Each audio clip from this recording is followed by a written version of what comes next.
Praise Lord. ദൈവനാമം മഹത്വപ്പെടുമാറാകട്ടെ.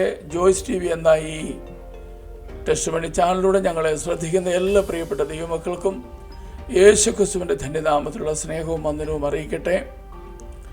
ഇന്ന് പകലിൽ സന്ധ്യാകാലം നമ്മളോട് ചേർന്നായിരിക്കുന്ന കർത്താവിൻ്റെ വിലപ്പെട്ട ദാസൻ പാസ്റ്റർ അജീഷ് ഫ്രം നെയ്യാറ്റിൻകര.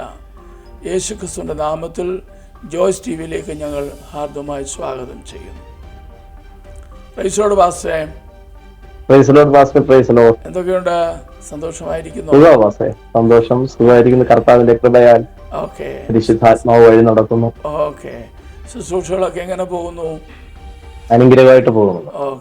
കർത്താവ് സഹായിക്കട്ടെ. അനുഭവ സാക്ഷ്യങ്ങളിലേക്ക് കടക്കുന്നതിന് മുമ്പ് നമുക്കൊരു നിമിഷം ദൈവസന്നിധിയിൽ പ്രാർത്ഥിക്കാം. സ്വർഗീയ പിതാവേ, അങ്ങയുടെ നാമം ഈ നല്ല സന്ധ്യയിൽ വാഴ്ചപ്പെടുമാറാകട്ടെ. അങ്ങയുടെ വിലപ്പെട്ട കൃത്യനുമായി അവിടുത്തെ പാദപീഠത്തിലിരിക്കുവാൻ ദൈവം ഞങ്ങൾക്ക് തന്ന ഈ നല്ല അവസരത്തിനായിട്ട് സ്തോത്രം ചെയ്യുന്നു. പ്രിയ കർത്താവെ, പ്രിയപ്പെട്ടവൻ്റെ അനുഭവങ്ങൾ അത് കേൾവിക്കാരാകുന്ന അനേകർക്ക് അത് ആശ്വാസമായി തീരുവാനും കർത്താവിലേക്ക് അടുക്കുന്നതിന് മുഖാന്തരമായി തീരുവാനും യേശു ക്രിസ്തുവിനെ രക്ഷിതാവും ദൈവമായി കണ്ടുമുട്ടുവാനും സ്വർഗീയ പിതാവ് അവിടുന്ന് കൃപ ചെയ്യണം. ഞങ്ങളൊന്ന് അല്പം മിനിറ്റ് അവിടുത്തെ പാദപീഠത്തിലിരിക്കട്ടെ. ദയ കൊണ്ട് ഞങ്ങളെ മറയ്ക്കണം. യേശു കർത്താവിൻ്റെ നാമത്തിൽ ചോദിക്കുന്നു, ദയ തോന്നി കേൾക്കുമാറാകണമേ. ആമേൻ. Praise Lord. കർത്താവ് ധാരാളം സഹായിക്കട്ടെ. തുടർന്നുള്ള സമയങ്ങൾ കർത്താവിൻ്റെ വിലപ്പെട്ട ദാസൻ്റെതാണ്. ജീവിതാനുഭവങ്ങൾ ദൈവനാമ മഹത്വത്തിന് വേണ്ടി നമുക്ക് ഷെയർ ചെയ്യാം. കർത്താവ് ധാരാളമായിട്ട് അനുഗ്രഹിക്കട്ടെ. പ്രത്യേകിച്ചും ഈ ജോയ്സ് ടി വി എന്ന ചാനലിലൂടെ എന്നെ ശ്രമിക്കുന്ന എല്ലാ ദൈവത്തിന്റെ മക്കൾക്കും ക്രിസ്തു യേശുവിലുള്ള എൻ്റെ സ്നേഹവന്ദനത്തെ ഞാൻ അറിയിക്കുകയാണ്. എൻ്റെ പേര് പാസ്റ്റർ പറഞ്ഞതുപോലെ അജീഷ് എന്നാണ്. എൻ്റെ സ്വദേശം ട്രിവാൻഡ്രം ഡിസ്ട്രിക്റ്റിൽ നെയ്യാറ്റിൻകരയാണ്.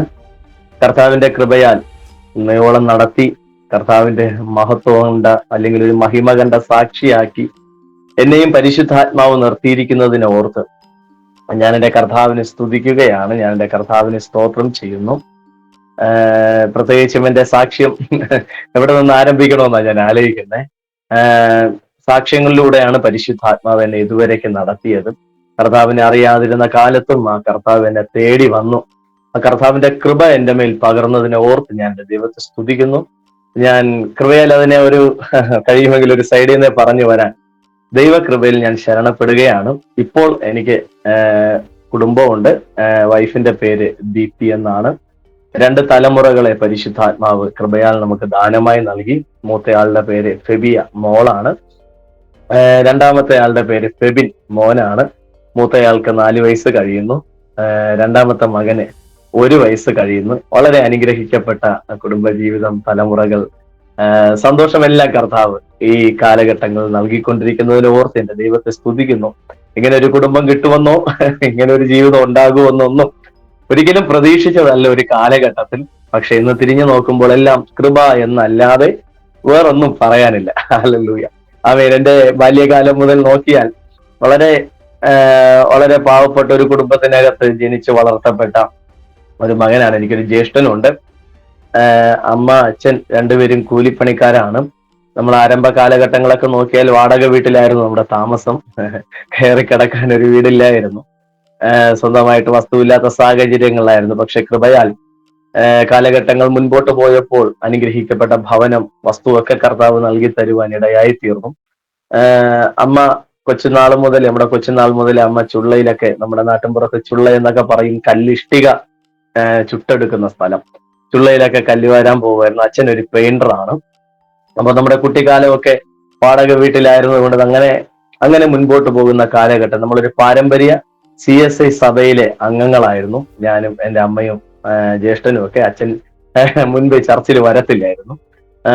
അപ്പോ വളരെ സന്തോഷത്തോടെ ഞാൻ എൻ്റെ കൊച്ചുനാളിൽ കണ്ടുവാഴുന്ന ഒരു കാര്യം, എല്ലാ ദിവസവും രാത്രിയാകുമ്പോൾ അമ്മ എന്നെയും എൻ്റെ ജ്യേഷ്ഠനെയും പിടിച്ചിരുത്തി വളരെ നിർബന്ധപൂർവ്വം, ഞങ്ങൾ ഇരിക്കത്തില്ല, നമുക്കറിയാം കൊച്ചു പിള്ളേരുടെ വികൃതി എന്താകുമെന്ന്. നമ്മൾ 2 ആൺപിള്ളേരായതുകൊണ്ട് ഒരു വല്ലാത്ത വികൃതിയായിരുന്നു. ഹല്ലേലൂയ. അപ്പോ നിർബന്ധപൂർവ്വം നമ്മളെ പിടിച്ചിരുത്തി ദൈവവചനം പറയിപ്പിക്കുകയും സന്ധ്യാപ്രാർത്ഥനയിൽ നമ്മളെ പങ്കെടുപ്പിക്കുകയും ചെയ്തൊരു അനുഗ്രഹിക്കപ്പെട്ട ഒരു കുട്ടിക്കാലം, അമ്മയുടെ കണ്ണുനീരോടുകൂടിയ പ്രാർത്ഥന കണ്ട് വളർന്ന ഒരു കാലഘട്ടമായിരുന്നു നമ്മുടെ കുട്ടിക്കാലം. അന്ന് അമ്മ കരയുമ്പോൾ ഞാൻ കളിയാക്കാറുണ്ട്. അന്ന് അമ്മ കരഞ്ഞു പ്രാർത്ഥിക്കുമ്പോൾ നമ്മൾ ചിരിക്കാറുണ്ട്. കുടുംബ പ്രാർത്ഥന കഴിയുമ്പോൾ ഒരുപക്ഷെ നമ്മൾ അടിവെച്ച് ചേട്ടായി ഞാനും തമ്മിൽ അങ്ങോട്ടും ഇങ്ങോട്ടും പിണങ്ങാറുണ്ട്. പ്രാർത്ഥന കഴിയുമ്പോൾ ചിലപ്പോൾ നമ്മൾ ഉറങ്ങാറുമുണ്ട്. പക്ഷെ നമ്മൾ കണ്ടു വന്നത് എല്ലാ ദിവസവും അച്ഛൻ വീട്ടിലില്ലെങ്കിലും, അച്ഛൻ ചിരി മദ്യപിക്കുന്ന ഒരു വ്യക്തിയാണ്, കുടുംബ പ്രാർത്ഥനയ്ക്കൊന്നും അച്ഛൻ ഭവനത്തിൽ കാണത്തില്ല. അച്ഛൻ ചിലപ്പോ വല്ല കടയിലോ പുറത്തോ ഒക്കെ ആയിരിക്കാം മാക്സിമം ഉള്ള.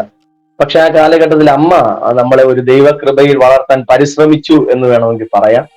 അങ്ങനെ തന്നെ, അതുകൊണ്ട് തന്നെ നമ്മളായിരുന്ന CSA പള്ളിയിൽ എല്ലാ കാര്യങ്ങൾക്കും മുൻപന്തിയിൽ നിൽക്കുകയും ദൈവത്തിന്റെ കൃപയാൽ വലിയ വലിയ പാപങ്ങളിലേക്കൊന്നും പോകാതെ, ആമേൻ, നമ്മുടെ വിദ്യാഭ്യാസ കാലത്തിലെല്ലാം ദൈവത്തിന്റെ കൃപയിൽ ആശ്രയിച്ച് വളരുവാൻ പരിശുദ്ധാത്മാവ് കൃപ തന്നു. അതൊരു നല്ല അടിസ്ഥാനമായിരുന്നു എന്ന് ഞാൻ വിശ്വസിക്കുകയാണ്. ഇത് കാണുമ്പോൾ ഒരുപക്ഷെ ഇത് കേൾക്കുന്ന പ്രേക്ഷകരോട് എനിക്ക് അവിടെ നിന്നൊരു കാര്യം പറയാനുള്ളത്, നിങ്ങളുടെ വീട്ടിനകത്ത് ഏറ്റവും വലിയ ബലമാണ് കുടുംബ പ്രാർത്ഥന എന്ന് പറയുന്നത്. ഹല്ലേലൂയ.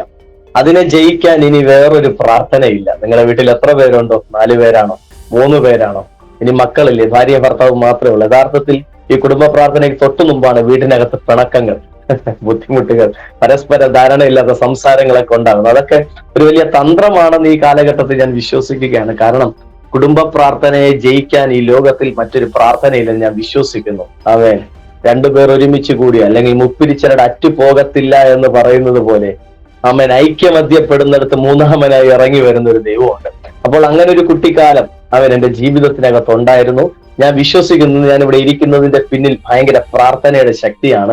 എന്നെ കേൾക്കുന്ന നിങ്ങളുടെ ജീവിതത്തിനകത്തും, ആമേൻ, നിങ്ങളുടെ തലമുറകൾ വഴിതെറ്റി പോകുന്നതിന് മുൻപ്, പോയതിനു ശേഷം നമ്മൾ അയ്യം വിളിച്ചിട്ട് കാര്യമില്ല. പോകുന്നതിന് മുമ്പ് അവർക്കൊരു നല്ല അടിസ്ഥാനം കൊടുക്കുക, അവരെ പഠിപ്പിക്കുക. ഇങ്ങനെ ഒരു പ്രാർത്ഥനയുണ്ട്. ഏതെങ്കിലും ഒരു സാഹചര്യത്തിൽ, അന്നൊന്നും ഞാൻ പ്രാർത്ഥിക്കത്തില്ലായിരുന്നു കേട്ടോ. അന്ന് ഈ കുടുംബ പ്രാർത്ഥനയുടെ വില എനിക്ക് അറിയത്തില്ല. പക്ഷെ ഇന്ന് ഞാനൊരു കുടുംബസ്ഥനായപ്പോൾ ഞാൻ അതിനെ മാതൃകയാക്കുക. അപ്പൊ അതുകൊണ്ടാണ് ഞാൻ അതിനെ ഓർത്തെടുത്ത് പറയുന്നത്. ഓർത്തെടുത്ത് പറയേണ്ട കാര്യം, ഞാൻ അനുഭവിച്ചൊരു കാര്യം. അപ്പൊ അത് പറയാതിരിക്കാൻ പറ്റത്തില്ല. ഹല്ലേലൂയ. അപ്പൊ നാളെ ഇന്ന് എന്റെ കുഞ്ഞുങ്ങളെ വിളിച്ചിരുത്തിയാൽ അവരാരും പ്രാർത്ഥനയ്ക്ക് ഒരുപക്ഷെ കളിച്ചോണ്ട്, കൊച്ചു പിള്ളേരല്ലേ, കളിച്ചോണ്ട് നടക്കും. പാട്ട് പാടാൻ പറഞ്ഞാൽ പാട്ട് പാടത്തില്ല, കൈയടിക്കാൻ പറഞ്ഞാൽ കൈയടിക്കത്തില്ല. പക്ഷെ ഞങ്ങൾക്കറിയാം, അത് ഒരു കാലഘട്ടം കഴിയുമ്പോൾ അപ്പനും അമ്മയും പിന്തുടർന്ന ഒരു പാത നമ്മുടെ തലമുറ പിന്തുടരും. ആമേൻ. അത് അവരെ ജയത്തിലേക്ക് നയിക്കത്തുള്ളൂ. ഹല്ലേലൂയ. അങ്ങനെ ഒരു കാലഘട്ടം നമുക്കുണ്ടായിരുന്നു. ഞങ്ങളുടെ വിദ്യാഭ്യാസമൊന്നും അത്ര ഭയങ്കരമായിട്ടുള്ള വിദ്യാഭ്യാസം നമുക്ക് നടത്താൻ കഴിഞ്ഞില്ല ആ കാലഘട്ടത്തിൽ. ആമേൻ. ബുദ്ധി ഇല്ലാത്തതാണ്, ഇനി പഠിക്കാത്തതാണെന്ന് പറയുന്നതായിരിക്കും കറക്റ്റ്. ആമേൻ. ഹല്ലേലൂയ. നമ്മൾ വളരെ എന്താ പറയാ, 10ാം ക്ലാസ് ജീവിതവും +2 വിദ്യാഭ്യാസവും ഒക്കെ, ആമേൻ, ഇങ്ങനെ മുൻപോട്ട് പൊയ്ക്കൊണ്ടിരിക്കുന്ന ആ കാലഘട്ടത്തിനകത്ത്, ആമേൻ, വളരെ വളരെ അമ്മയാൽ അല്ലെങ്കിൽ അപ്പനാൽ കഴിയുന്നിടത്തോളം ഭംഗിയായി നമ്മെ പഠിപ്പിക്കാൻ ശ്രമിച്ചെങ്കിലും, ആമേൻ, മാക്സിമം എന്റെ വിദ്യാഭ്യാസം +2 വരെ എത്തിയിട്ടുള്ളത്. ആമേൻ. +2 കഴിഞ്ഞ് എനിക്ക് മുൻപോട്ട് പഠിക്കാൻ കഴിഞ്ഞിട്ടില്ല. അതിനുശേഷം ഞാൻ മേസ്തിരി പണിയിലേക്ക് ഇറങ്ങാൻ ഇടയായി തീർന്നു. ആമേൻ. വളരെ ഞാൻ അതിനുശേഷം ജോലിക്ക് വേണ്ടി, നമ്മൾ സാധാരണ എല്ലാവരും ഇറങ്ങുന്ന ഒരു ജോലിക്ക് വേണ്ടിയിട്ട് ഇറങ്ങി. വളരെ കാലഘട്ടങ്ങൾ അങ്ങനെ മുമ്പോട്ട് പോയി. എന്റെ ചേട്ടൻ അത് കഴിഞ്ഞ് ഗൾഫിലോട്ട് പോകുവാൻ ഇടയായി തീർന്നു. ഞാനും സഭയിലൊക്കെ വളരെ ആക്റ്റീവായിട്ട് മുൻപോട്ട് പോകുവാനായിട്ട് ഇടയായി തീർന്നു. ഒരു യൗവനക്കാരൻ എന്ന നിലയിൽ എന്തെല്ലാം പാപങ്ങൾ എന്റെ ജീവിതത്തിനകത്ത് വെളിപ്പെടാനുണ്ടോ, അങ്ങനത്തെ പാപങ്ങളൊക്കെ എന്റെ ജീവിതത്തിനകത്ത് വെളിപ്പെടുവാൻ ഇടയായി തീർന്നു. പ്രത്യേകിച്ച് ഞാൻ പോയ മേസ്തിരി പണി എന്ന് പറഞ്ഞ ഫീൽഡ് എന്ന് പറയുന്നത് തന്നെ, അവിടെ ചെന്ന് ആരംഭിക്കുന്നത് അനാവശ്യ വാക്ക് അല്ലെങ്കിൽ തെറി പറഞ്ഞിട്ടാണ്. നാടൻ ഭാഷയെ പറഞ്ഞാൽ തെറി പറഞ്ഞിട്ടാണ് നമ്മൾ ആരംഭിക്കുന്നത്. അപ്പൊ ഞാൻ എന്നെ സംബന്ധിച്ചിടത്തോളം കൊച്ചു പ്രായത്തിൽ അങ്ങനെ ജോലിക്കൊക്കെ ഇറങ്ങിയപ്പോ ഞാനും എന്താ പറയാ, നല്ലൊരു തെറി വിളിക്കുന്ന ഒരു വ്യക്തിയായിട്ട് മാറി. എന്നേക്കാൾ മൂത്ത കൺട്രാക്ടിനെ, എന്നേക്കാൾ മുതിർന്നവരെയൊക്കെ എന്തും പറയാൻ കഴിയും, അല്ലെങ്കിൽ എന്തും പറയാം എന്ന നിലവാരത്തിൽ. അതൊക്കെ ഒരു വല്ലാത്തൊരു ഭാവമാണ്. പക്ഷെ മദ്യപിക്കുകയോ അല്ലെങ്കിൽ ഈ പുകയില പോലുള്ള വസ്തുക്കൾ ഉപയോഗിച്ച് അങ്ങനെയൊന്നും ചെയ്തില്ല. കാരണം പിതാവ് ഒരു മദ്യപാനത്തിന്റെ സ്റ്റൈലായിരുന്നത് കൊണ്ട് അത് നമ്മുടെ ജീവിതത്തിനകത്ത് വേണ്ട എന്ന് ആദ്യം മുതലേ ഒരു തീരുമാനം നമുക്കുണ്ടായിരുന്നു. എനിക്കും എന്റെ ജ്യേഷ്ഠനും ഒക്കെ ഉണ്ടായിരുന്നു. അപ്പൊ അതുകൊണ്ട് അങ്ങോട്ടൊന്നും പോയില്ല. അല്ലാത്ത നിലവാരത്തിൽ ഒരു യൗവനക്കാരൻ ഏതെല്ലാം പാപത്തിൽ അകപ്പെടും, ആ പാപത്തിലൊക്കെ ഉണ്ടായിരുന്നപ്പോഴും സഭയിൽ എല്ലായിടത്തും മുഖ്യധാരയിലായിരുന്നു ഉണ്ടായിരുന്നത്. സഭയിലൊരു നല്ല കുട്ടിയായിരുന്നു. എല്ലാരും പറയും അവനെ നോക്കി പഠിക്ക്, ഇവനെ നോക്കി പഠിക്കും. പക്ഷെ അടുത്ത് നിൽക്കുന്നവർക്കറിയാം എന്നെ നോക്കി പഠിക്കാൻ ഒന്നുമില്ല എന്ന്. എന്നോടൊപ്പം ചേർന്ന് നിൽക്കുന്നവർക്ക് വളരെ വ്യക്തമായിട്ടും അറിയാം. ഞാൻ വളരെ തുറന്നു പറയുന്നതിന്റെ കാരണം, സഭയോട് ചേർന്ന് നിന്നാലും ദൈവത്തിൽ നിന്ന് അകന്ന് ജീവിക്കുന്ന അനവധി പേരുണ്ട്. ഹല്ലേലൂയ. അതിപ്പോ ആത്മീകതയിലായിരുന്നാലും പാരമ്പര്യങ്ങളിലായിരുന്നാലും സഭയിൽ എല്ലാത്തിനും മുമ്പ് കാണും. പക്ഷേ ഹല്ലേലൂയ, അവർ ദൈവത്തിൽ നിന്ന് ഒത്തിരി അകന്ന് നിൽക്കുന്നവർ, ഒത്തിരി അകലെ നിൽക്കുന്നവർ കാണും. അങ്ങനെ ആരെങ്കിലും എന്റെ ശബ്ദം കേൾക്കുന്നെങ്കിൽ ഞാൻ പറയട്ടെ, സഭയോട് ചേർന്ന് നിൽക്കുന്നത് നല്ലതാണ്. അതിനേക്കാൾ നല്ലതാണ് യേശുവപ്പനോട് ചേർന്ന് നിൽക്കുക, അല്ലെങ്കിൽ പരിശുദ്ധാത്മാവിനോട് ചേർന്ന് നിൽക്കുക. അങ്ങനെ വളരെ കാലഘട്ടം മുൻപോട്ട് പോയി എന്നെ കർത്താവിന്റെ കൃപയിലേക്ക് നയിച്ച ആ സാക്ഷ്യത്തിലേക്ക് ഞാൻ കടന്നു വരാം. ആ ഒരു നിലവാരത്തിൽ വളരെ പാരമ്പര്യത്തിൽ എന്റെ അകത്തൊരു ഭയങ്കര ഇതായിരുന്നു. എന്റെ ആ പ്രായം മുതൽ എനിക്ക് ഇഷ്ടമില്ലാത്ത ഒരു കൂട്ടരായിരുന്നു ഈ പെന്തക്കോസ്തുകാരെന്ന് പറയുന്നത്. അല്ലെങ്കിൽ ഈ മുങ്ങി സ്നാനപ്പെട്ടിട്ട് തോന്നിയതുപോലെ ജീവിക്കുന്നവരെ ഭയങ്കര ഇഷ്ടമില്ലാത്ത ഒരു കാര്യമായിരുന്നു. കാരണം അവരുടെ ആരാധന ഒരു തരത്തിൽ ഇഷ്ടമില്ല. എങ്കിലും ഞങ്ങൾ പുറത്തുള്ള മീറ്റിങ്ങുകൾക്കൊക്കെ പോകാറുണ്ടെങ്കിലും അത്രത്തോളം മനസ്സിന് പിടിക്കത്തില്ല. കാരണം വെറുക്കാൻ വേറൊരു കാരണവുമല്ല, ഇവർ ബന്ധക്കോസുകാരെന്ന് പറയുന്ന കൂട്ടർ, അല്ലെങ്കിൽ സ്നാനപ്പെട്ടവരെ ഞാൻ ഉദ്ദേശിക്കുന്നത്. മുങ്ങി സ്നാനപ്പെട്ടു, അതാ കറക്റ്റ് ആയിട്ടുള്ള പദം. മുങ്ങി സ്നാനപ്പെട്ടവർ നല്ല രീതിക്ക് ജീവിക്കണം, അല്ലെങ്കിൽ അവർ നമ്മുടെ മുമ്പിലൂടെ മറ്റുള്ളവരെ കുറ്റം പറയുകയും മറ്റുള്ളവരുടെ സ്നേഹമില്ലാതെ പോവുകയൊക്കെ ചെയ്യുന്ന കാണുമ്പോൾ ആ കൂട്ടരോടൊരു ഭയങ്കര വെറുപ്പുണ്ടായിരുന്നു. അതുകൊണ്ട് തന്നെ ആ വെറുപ്പ് എന്റെ രക്ഷയെ ഞാൻ തടഞ്ഞു വെക്കുന്നതിന് കാരണമായി തീർന്നു. 2015 നമ്മുടെ ജീവിതത്തിനകത്ത്, നമ്മുടെ ഭവനത്തിനകത്ത് ഒരു അത്ഭുതം എന്റെ കർത്താവ് ചെയ്തു. എന്റെ ജ്യേഷ്ഠൻ വിവാഹം കഴിഞ്ഞിട്ട് അന്ന് 2015 ആകുമ്പോൾ ഏകദേശം 5 വർഷമാവുകയാണ്. 5 വർഷമായിട്ടും എന്റെ ജ്യേഷ്ഠന്റെ കുടുംബ ജീവിതത്തിനകത്ത് തലമുറകളില്ലാതെ വളരെ ഭാരപ്പെടുന്നു. ചെന്നൈയിൽ നിന്നാണ് ചേട്ടൻ വിവാഹം കഴിച്ച്, മാമന്റെ മകളെയാണ് വിവാഹം കഴിച്ചത്. അപ്പോ ചെന്നൈയിലുള്ള 3 ഹോസ്പിറ്റലിലൊക്കെ മാറി മാറി ചികിത്സിച്ചു, കേരളത്തിൽ ചികിത്സിച്ചു. പക്ഷേ തലമുറകൾ ലഭിക്കാൻ വളരെ പ്രയാസമായി, ചികിത്സകളൊന്നും ഫലവത്താകാതെ വളരെ ഭാരപ്പെട്ടിരുന്നപ്പോൾ എന്റെ ഭവനത്തിനടുത്ത്, എന്റെ സ്ഥലം ട്രിവാൻഡ്രത്ത് നെയ്യാറ്റിൻകരയിൽ മലഞ്ചാണി എന്ന് പറയുന്ന ഒരു സ്ഥലമാണ്. ഞാൻ സ്ഥലമെല്ലാം വളരെ പ്രോപ്പറായിട്ട് പറയുന്നത് ആർക്കും ഒരു ഡൗട്ട് ഉണ്ടാകാൻ പാടില്ല. മലഞ്ചാണിയിലാണ് ഞാൻ കറക്റ്റ് താമസിക്കുന്നത്. നെയ്യാറ്റിൻകരയിൽ നിന്ന് ഒരു 1.5 കിലോമീറ്റർ വ്യത്യാസമേ ഉള്ളൂ മലഞ്ചാണി എന്ന് പറഞ്ഞ ചെറിയ ഗ്രാമത്തിലേക്ക് വരാൻ. അപ്പൊ ആ മലഞ്ചാണി CSI സഭയാണ് എന്റെ പാരമ്പര്യ സഭ. ഹല്ലേലൂയ. അപ്പൊ വളരെ അങ്ങനെ ആയിരുന്ന സമയത്ത് ആ മലഞ്ചാണിയിൽ തന്നെ ഉള്ള ഒരു ആന്റി എന്റെ അമ്മയോട് പറഞ്ഞു, എന്റെ ജ്യേഷ്ഠത്തെയും വിളിച്ചു. നമ്മളെ തൊട്ടടുത്തൊരു ദൈവസഭയുടെ ചർച്ച് ഓഫ് ഹിൽ ഏലിയോൺ എന്ന് പറഞ്ഞ ഒരു ദൈവസഭ, ഞാൻ ഇന്ന് ആരാധിക്കുന്ന കർത്താവിന്റെ അഭിഷിക്തൻ പാസ്റ്റർ സാബുലാൽ അവറുകളാണ് അവിടുത്തെ കർത്തൃദാസൻ. എനിക്ക് തോന്നുന്നു ഒരുപക്ഷെ ഈ ജോയ്സ് TVയിൽ കർത്താവിന്റെ അഭിഷിക്തന്റെ സാക്ഷ്യം ഉണ്ട് എന്ന് ഞാൻ വിശ്വസിക്കുന്നു. ആമേൻ. അപ്പോ ആ കർത്തൃദാസനെ ആ സഭയിലേക്ക് പോയാൽ ഒരു തലമുറ ലഭിക്കുമെന്ന് പറഞ്ഞു എന്റെ അമ്മയോട് പറഞ്ഞു. അമ്മ വളരെ വിശ്വാസത്തോടെ എന്റെ ജ്യേഷ്ഠത്തെയും കൊണ്ട് ഒരു വെള്ളിയാഴ്ച ആരാധനയിൽ പങ്കെടുക്കുവാൻ ഇടയായി തീർന്നു. യഥാർത്ഥത്തിൽ ഇവർ പറഞ്ഞുകൊണ്ട് പോയത് വെള്ളിയാഴ്ച നേരത്തെ പോയി പാസ്റ്ററെ കണ്ട് കാര്യം പറയാം, എന്നിട്ട് ആരാധന കൂടി മടങ്ങി വരാമെന്ന്. പക്ഷെ അവിടെ ചെല്ലുമ്പോൾ തന്നെ ആരാധന തുടങ്ങി. കർത്താവിന്റെ അഭിഷിക്തൻ ശുശ്രൂഷിക്കാൻ കയറി. പക്ഷേ താൻ ശുശ്രൂഷിക്കുന്ന സമയത്ത് ആ വെള്ളിയാഴ്ച വളരെ വ്യക്തമായി കർത്താവിന്റെ അഭിഷിക്തൻ ഇറങ്ങി വന്ന് എന്റെ ജ്യേഷ്ഠത്തിന്റെ തലയിൽ കൈവച്ചിട്ട്, ആരും പറഞ്ഞില്ല ഈ വിഷയം, കർത്തൃദാസന് തലയിൽ കൈവച്ചിട്ട് പറഞ്ഞു, നിന്റെ ഉദരത്തിന്റെ ബന്ധനം അഴിയുന്നു എന്ന് പറഞ്ഞു. ദൈവത്തിന്റെ മഹത്വം എന്ന് പറയട്ടെ, ആ മാസം എന്റെ ജ്യേഷ്ഠത്തി പ്രഗ്നന്റ് ആകുവാനിടയായി തീർന്നു. അവൻ ഒരുപക്ഷെ ഇനിയൊരു സാധ്യത ഇല്ലെന്ന് ഡോക്ടേഴ്സ് പറഞ്ഞെടുത്ത്, ഹോസ്പിറ്റലുകൾ പറഞ്ഞെടുത്ത് ഒരു വലിയ അത്ഭുതത്തെ എന്റെ കർത്താവ് എന്റെ ജ്യേഷ്ഠന്റെ കുടുംബത്തിൽ ചെയ്തു. ആ മാസം തന്നെ കർത്താവിന്റെ കൃപ എന്ന് വേണം പറയാം, എന്റെ ജ്യേഷ്ഠത്തിന്റെ ജീവിതത്തിൽ വെളിപ്പെട്ടു. ഈ അത്ഭുതം കണ്ട എന്റെ അമ്മ അന്നത്തോടെ പാരമ്പര്യ സഭയെ വിട്ടു നേരെ ഈ ദൈവസഭയിലേക്ക് കടന്നു വരുവാനായിട്ട് ഇടയായി തീർന്നു. അതെനിക്ക് ഭയങ്കര ദേഷ്യമായ ഒരു കാര്യമാണ്. അവരുടെ ജീവിതത്തിൽ അത്ര അനുഗ്രഹം കിട്ടിക്കോട്ടെ. പക്ഷെ നമ്മൾ ഇത്രയും കാലം ആരാധിച്ച സഭയിൽ എന്റെ സഭ എന്നെ പറഞ്ഞു പഠിപ്പിച്ചത് ഒരു സ്നാനമൊക്കെ ഉള്ളെന്നാണ്. ഈ രണ്ടാമത് മുങ്ങി സ്നാനം ചെയ്യുന്ന പിന്നെ അതുകൂടി ആയപ്പോൾ എന്റെ അമ്മ കൂടി പാരമ്പര്യ സഭ വിട്ട് ഈ അനുഗ്രഹിക്കപ്പെട്ട ബന്ധക്കോസ്ത് സഭയിലേക്ക് വന്നപ്പോൾ അതൊരു വലിയ വാശി പോലെയായി എന്റെ ജീവിതത്തിനകത്ത്. അതിനുശേഷമായിരിക്കണം ഒരുപക്ഷെ ഞാനൊരു കുടുംബാഭിയാകാൻ തുടങ്ങിയത് ഞാൻ വിശ്വസിക്കുന്നു. ഞാൻ ഈ കൂട്ടത്തെ ഒരുപാട് വെറുക്കാൻ തുടങ്ങി. എന്റെ അമ്മയെ ഒത്തിരിയൊക്കെ ശകാരിക്കാൻ തുടങ്ങി, ഒത്തിരി കുറ്റമൊക്കെ പറഞ്ഞു. അപ്പോ ഞാൻ ആയിരിക്കുന്ന സഭയിലായിരിക്കുമ്പോഴും എനിക്ക് വളരെ വ്യഗ്രതയാണ് സഭയോടും ബാക്കി എല്ലാ കാര്യങ്ങളോടും. പക്ഷെ ഞാൻ ക്ലിയർ അല്ലെന്ന് എനിക്ക് അന്നും അറിയാം. ഹല്ലേലൂയ. അന്നത്തെ സാഹചര്യം വെച്ച് നോക്കുമ്പോൾ ഇന്നും അറിയാം. കാരണം ഞാനൊരു ചെറിയൊരു ഉദാഹരണം പറയാം. 2000 14ന്റെ അവസാനം, 14ന്റെ പകുതിക്ക് ശേഷം എന്റെ ജീവിതത്തിനകത്ത് ഞാനപ്പോ PSC ടെസ്റ്റ് ഒക്കെ എഴുതുമായിരുന്നു. നമ്മൾ വെച്ച ക്വാളിഫിക്കേഷൻ വെച്ചിട്ട് PSC ടെസ്റ്റ് ഒക്കെ എഴുതുമായിരുന്നു. അപ്പൊ നമ്മുടെ കാസ്റ്റിന്റെ അടിസ്ഥാനത്തിൽ ഒരു മലപ്പുറത്ത് എഴുതിയ ഒരു ടെസ്റ്റ്, ലേബ് അസിസ്റ്റന്റ് ആയിട്ട് എഴുതിയ ഒരു ടെസ്റ്റിൽ എനിക്ക് അവിടെ നിന്ന് അപ്പോയിന്റ്മെന്റ് ഓർഡർ, ഗവൺമെന്റിൽ നിന്ന് അപ്പോയിന്റ്മെന്റ് ഓർഡർ വരുവാനായിട്ട് ഇടയായി തീർന്നു. അതിൽ ഞാൻ പാസ്സാണ്. അത് പോയിട്ട് നമ്മുടെ ആ കാസ്റ്റിൽ അവിടെ വേറെ ആൾക്കാരില്ലാത്തത് കൊണ്ട് അതിന്റെ സർട്ടിഫിക്കറ്റിലൊക്കെ ഹിന്ദു വന്നായിരിക്കുന്നത്. അപ്പൊ ഹിന്ദു സർട്ടിഫിക്കറ്റ് കൊണ്ടുകൊടുത്താൽ 100% ജോലി ഉറപ്പാണ് എന്ന് പറയത്തക്ക നിലവാരത്തിൽ അവിടെ നിന്ന് മെമ്മോ വരുവാനായിട്ട് ഇടയായി തീർന്നു. അപ്പോ എന്റെ പിതാവ് എന്നോട് പറഞ്ഞു, നീ ഭാരപ്പെടണ്ട, എന്തായാലും ഇത് കിട്ടും, ഹിന്ദു സർട്ടിഫിക്കറ്റ് മാത്രം മതി, ബാക്കി എല്ലാം ഓക്കെ ആണ് എന്ന് പറഞ്ഞു. അപ്പോ ഒരു ജ്യേഷ്ഠനോട് പറഞ്ഞു വെച്ചു. അപ്പോൾ ജ്യേഷ്ഠൻ ഇങ്ങനെയാണ് പറഞ്ഞത്, വില്ലേജ് ഓഫീസറിന്റെ അടുത്ത് പോകണം, അവിടെ നിന്നാണ് ഈ സർട്ടിഫിക്കറ്റ് ഇഷ്യൂ ചെയ്യുന്നത്, വേറൊന്നും ചെയ്യേണ്ട, നീ അവിടെ പോകുമ്പോൾ വില്ലേജ് ഓഫീസർ ചോദിക്കും പള്ളിയിൽ എവിടെയെങ്കിലും പോകുന്നുണ്ടോ എന്ന് ചോദിക്കും, ഇല്ല എന്ന് പറയണം. അപ്പോ ബാക്കി കാര്യങ്ങളെല്ലാം പുള്ളിക്കാരൻ ചെയ്തോളാന്ന് പറഞ്ഞു. അപ്പൊ പുള്ളിക്കാരൻ ഏതാണ്ട് രേഖകളൊക്കെ എനിക്ക് വേണ്ടി തയ്യാറാക്കി. ഒരു ജോലി കിട്ടുന്ന കാര്യമാണ്. അന്ന് സ്റ്റാർട്ടിങ്ങിൽ തന്നെ ഏകദേശം 18,000 രൂപ ശമ്പളം ഉണ്ട്. ഇന്ന് നോക്കിയാൽ എങ്ങനെയെങ്കിലും ഒരു 40-ന് മുകളിലുള്ള ശമ്പളം പോകുമെന്നേ ഉള്ളൂ. അപ്പോ എന്റെ പിതാവും വിചാരിച്ചു, ഈ കൂലിപ്പണി, ഞാൻ മേസ്തിരി പണിയാ ചെയ്യുന്നത് നേരത്തെ പറഞ്ഞു, ഈ കൂലിപ്പണിയിൽ നിന്നും മകനൊരു മാറ്റം കിട്ടുമല്ലോ. അപ്പോ അതിന് വേറൊന്നും ചെയ്യണ്ട, ഒരു കള്ളം പറഞ്ഞാൽ മാത്രം മതി.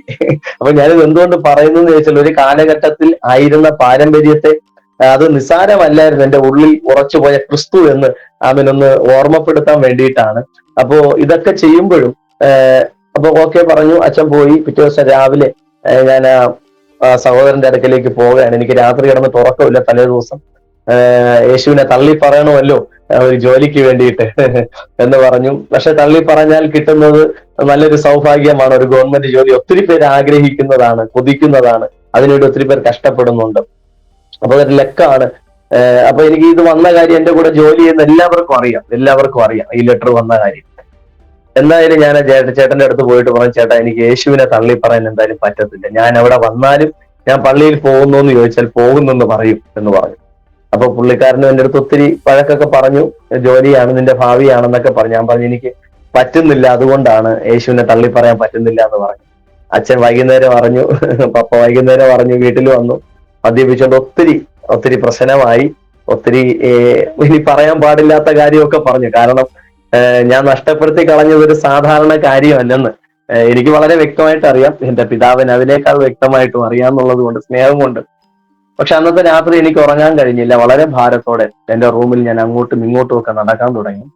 പക്ഷെ ഒരു പ്രതിസന്ധി നമ്മുടെ ജീവിതത്തിനകത്ത് വരുമ്പോൾ ആ പ്രതിസന്ധിക്ക് അകത്തു നിന്ന് ദൈവം അടുത്തൊരു മഹത്വത്തെ വെളിപ്പെടുത്തുമെന്ന് സത്യത്തിൽ ഞാൻ അന്നാണ് തിരിച്ചറിഞ്ഞത്. അന്ന് രാത്രി എന്റെ അകത്ത് ദൈവം ഒരു കൃപ ഇട്ടിട്ടുണ്ടെന്ന് ഞാൻ അല്ലെങ്കിൽ തിരിച്ചറിഞ്ഞൊരു രാത്രിയായിരുന്നു. അല്പസമയം ഞാൻ എന്റെ കണ്ണുനീരിൽ ചവിട്ടി എന്റെ മുറിക്കകത്തൂടി നടക്കുന്ന സമയത്ത് ഒരു പുതിയ പാട്ടിന്റെ വരി എന്റെ നാവിൽ എന്റെ കർത്താവ് തന്നു. എന്റെ ഹൃദയത്തിനകത്തുനിന്ന് ഒരാൾ പാടാൻ തുടങ്ങി, മാറിടാത്തവൻ അകന്നിടാത്തവൻ അണച്ചിടും തൻ മാർവിടമതിൽ, ലോകം തള്ളിലും പെറ്റമ്മ മാറിലും പ്രാണനായി എന്നെ സ്നേഹിപ്പോൾ എന്ന് പറയുന്ന ചില വരികൾ ഇതിങ്ങനെ പാടാൻ തുടങ്ങി. എന്റെ ഹൃദയത്തിനകത്തിരുന്ന് ആരോ ഏതോ ഒരു മ്യൂസിക് സിസ്റ്റത്തിൽ പാടുന്നത് പോലെ ഇതിങ്ങനെ ഞാൻ കേട്ടു. ഒരു പേപ്പർ എടുത്ത് ഞാൻ ഈ വരികളൊക്കെ എഴുതി വെച്ചു. എനിക്കറിയത്തില്ല, ഞാൻ എന്റെ അകത്ത് പാട്ട് എഴുതാനും അല്ലെങ്കിൽ പാട്ട് പാടാനും ഒക്കെ ഉള്ള ഒരു കൃപ എന്റെ ദൈവം ഇട്ടിട്ടുണ്ട്. യഥാർത്ഥത്തിൽ അത് വെളിപ്പെട്ടത് ഒരു വലിയ പ്രതിസന്ധിയുടെ നടുവിലാണ്. ഞാൻ ഇന്നും അത് വളരെ സന്തോഷത്തോടെ ഓർക്കുന്നു. ഇന്ന് ഈ 2025 ദൈവത്തിന്റെ കൃപയാൽ ഞാൻ ഈ സാക്ഷ്യം പറയുമ്പോൾ ഏകദേശം 10-15 പാട്ടിലധികം എഴുതാൻ എന്റെ ദൈവം എനിക്ക് കൃപ തന്നു. അതിൽ ചിലതൊക്കെ യൂട്യൂബിലൂടെയും ഈ ഓൺലൈൻ പ്ലാറ്റ്ഫോമിലൂടെയൊക്കെ പുറത്തിറക്കുവാനും പരിശുദ്ധാത്മാവ് ഈ എളിയവനെ സഹായിച്ചതിനെ ഓർത്ത് ഞാൻ എന്റെ കർത്താവിനെ സ്തുതിക്കുന്നു. അന്ന് രാത്രി വല്ലാണ്ടൊരു ഭാരം എനിക്ക് ഉണ്ടായിരുന്നെങ്കിലും ഈ പാട്ട് പാടി എഴുതി പ്രാർത്ഥിച്ചൊക്കെ കഴിഞ്ഞപ്പോൾ എന്റെ ആ ഒരു ബുദ്ധിമുട്ടൊക്കെ അങ്ങ് മാറി. അച്ഛൻ കുറച്ചു ദിവസം വിഷമത്തോടെയൊക്കെ നടന്നുവെങ്കിലും എന്റെ മൈൻഡിൽ നിന്ന് അതങ്ങ് പോയി. കാരണം എനിക്കൊരു സന്തോഷമാണ് പിന്നെ തോന്നിയത്, കർത്താവിനെ തള്ളി പറയേണ്ടി വന്നില്ലല്ലോ എന്നും. ഞാൻ പറയട്ടെ, സ്നാനപ്പെട്ട പലരും അല്ലെങ്കിൽ രക്ഷിക്കപ്പെട്ട പലരും ഇന്നും പഴയ പാരമ്പര്യങ്ങൾക്കകത്ത് അവിടെ നിന്ന് കിട്ടുന്ന ചെറിയ ചെറിയ നന്മകൾക്ക് വേണ്ടി, അല്ലെങ്കിൽ ഇതുപോലെ വലിയ നന്മയാണ് ജോലി എന്ന് പറഞ്ഞ വലിയ നന്മ, മക്കളുടെ വിവാഹത്തിന് വേണ്ടി, ഇന്നും ലോകത്തിന്റെ നന്മയ്ക്ക് വേണ്ടി പലരും ഇന്നും എന്താ പറയുക, രക്ഷിക്കപ്പെട്ട സഭയോട് ചേർന്ന് നിൽക്കാൻ കഴിയാതെ ഹല്ലേലൂയ ആ പഴയ പാരമ്പര്യങ്ങൾക്കകത്ത് കുടുങ്ങിക്കിടക്കുന്നവരുണ്ട്. പ്രിയ ദൈവമക്കളെ, ഞാൻ നിങ്ങളോട് പറയട്ടെ, നിങ്ങൾ പുറത്തു വന്നാൽ പുറത്തു വന്നതായിരിക്കണം. ഹല്ലേലൂയ. കർത്താവിന്റെ മഹത്വം അറിഞ്ഞാൽ മഹത്വം അറിഞ്ഞതായിരിക്കണം. പിന്നെ ഒരു തിരിഞ്ഞു നോട്ടം വരുത്. കലപ്പയ്ക്ക് കൈവച്ചിട്ട് പുറകോട്ട് നോക്കിയാൽ ബൈബിൾ പറയുന്ന പദം ഭയങ്കരമാണ്.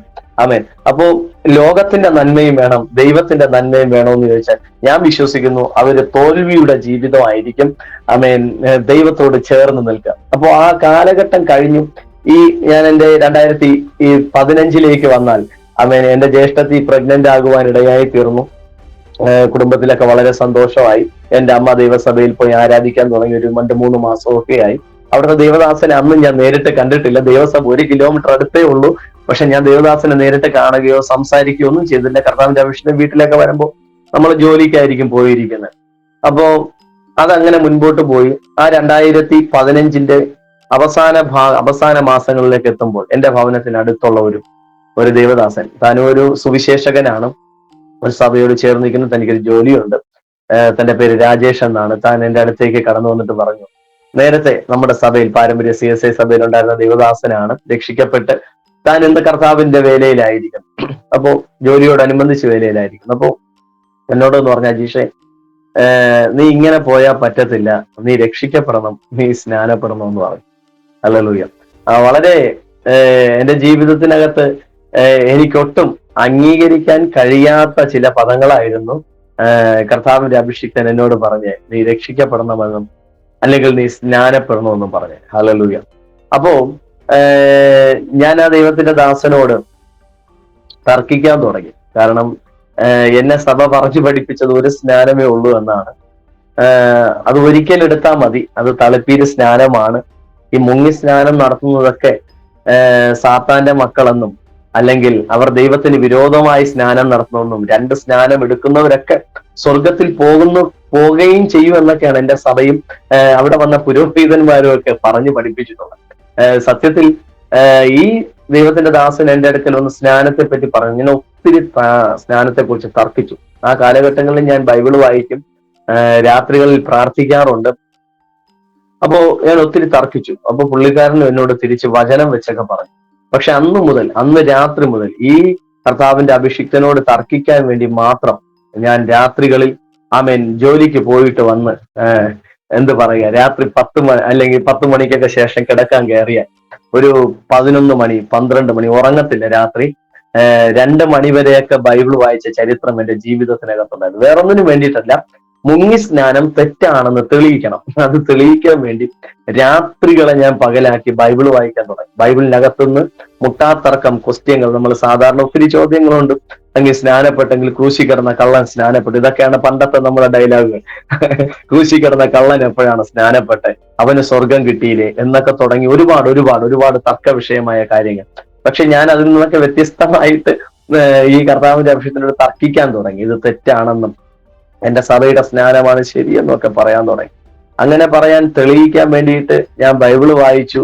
ആ ബൈബിള് വായിച്ച സമയത്തൊക്കെ 2 തവണ രാത്രിയിൽ പരിശുദ്ധാത്മാവ് എന്നോട് വ്യക്തമായിട്ട് ഇറങ്ങി വന്ന് 2 വചനങ്ങളിലൂടെ സംസാരിക്കുവാനിടയായി തീർന്നു. ആമേൻ. മുങ്ങി സ്നാനമാണ് അല്ലെങ്കിൽ ജലത്തിൽ ഇറങ്ങിയുള്ള സ്നാനമാണ് റൈറ്റ് ആയിട്ടുള്ള സ്നാനം. ആ സ്നാനം ഏൽക്കാത്ത ആരും സ്വർഗത്തിൽ പോകത്തില്ല എന്ന് വളരെ വ്യക്തമായിട്ടും പരിശുദ്ധാത്മാവിനോട് വചനത്തിലൂടെ സംസാരിക്കുവാനായിട്ട് ഇടയായി തീർന്നു. ആമേൻ. ലൂക്കോസിന്റെ സുവിശേഷം 7-ാം അധ്യായത്തിലൊക്കെ യേശു പറയുന്ന ഒരു കാര്യം ഇങ്ങനെയാണ്, യോഹന്നാന്റെ സ്നാനം ഏറ്റതിൽ പരീശന്മാരും യോഹന്നാന്റെ സ്നാനം ഏറ്റതിനാൽ ചുങ്കക്കാരും വേശ്യകളുമൊക്കെ സ്വർഗരാജ്യം അവകാശമാക്കി. പക്ഷേ പരീശന്മാരും ന്യായശാസ്ത്രിമാരും ആമേൻ ദൈവത്തിന്റെ ആലോചനയെ വ്യർത്ഥമാക്കി കളഞ്ഞു എന്നൊരു പദം വളരെ വ്യക്തമായിട്ടും കർത്താവ് തന്നെ തന്റെ വായ്മൊഴിയാൽ പറഞ്ഞിട്ടുണ്ട്. അപ്പോൾ യോഹന്നാന്റെ സ്നാനം ഏത് എന്ന് ചോദിച്ചാൽ ഒറ്റ മറുപടിയേ ഉള്ളൂ. യോഹന്നാൻ ഒരു വ്യക്തിയെ സ്നാനപ്പെടുത്തിയ സംഭവം മാത്രമേ ബൈബിളിൽ വളരെ വ്യക്തമായിട്ട് രേഖപ്പെടുത്തിയിട്ടുള്ളൂ. ആമേൻ. അത് യേശുവിനെയാണ്. അത് എങ്ങനെയാണെന്നും വെള്ളത്തിൽ ഇറങ്ങി നിമജ്ജന സ്നാനമാണെന്നും. അപ്പൊ ഇതൊക്കെ ബൈബിളിനകത്തുണ്ടെങ്കിലും ഞാൻ കേട്ട കാര്യങ്ങൾ, എന്നെ പഠിപ്പിച്ച കാര്യങ്ങൾ വെച്ച് ഞാൻ തർക്കിക്കാൻ തുടങ്ങി. അങ്ങനെ ഞാൻ ഒത്തിരി തർക്കിച്ചു. അവസാനം ഈ കർത്താവിന്റെ അഭിഷിക്തൻ എന്നോട് എന്ത് പറയാൻ, എന്റെ തർക്കങ്ങൾ ഞാൻ പക്ഷെ പുള്ളിയെ വെറുക്കത്തില്ല. ഞാൻ തർക്കിക്കുന്ന കാര്യങ്ങൾക്ക് മറുപടി പറയാൻ കഴിയാത്ത നിലവാരത്തിൽ തർക്കിക്കാൻ തുടങ്ങി. പക്ഷെ എനിക്ക് രണ്ട് രാത്രികളിൽ വളരെ വ്യക്തമായി പരിശുദ്ധാത്മാവിനോട് ഇടപെട്ടു. ആ 2 രാത്രിയിലും വളരെ ഭയത്തോടെ ഞാൻ എന്റെ ബൈബിള് എടുത്തുകൊണ്ട് എന്റെ മുറിക്കകത്ത് എഴുന്നേറ്റതാണ്.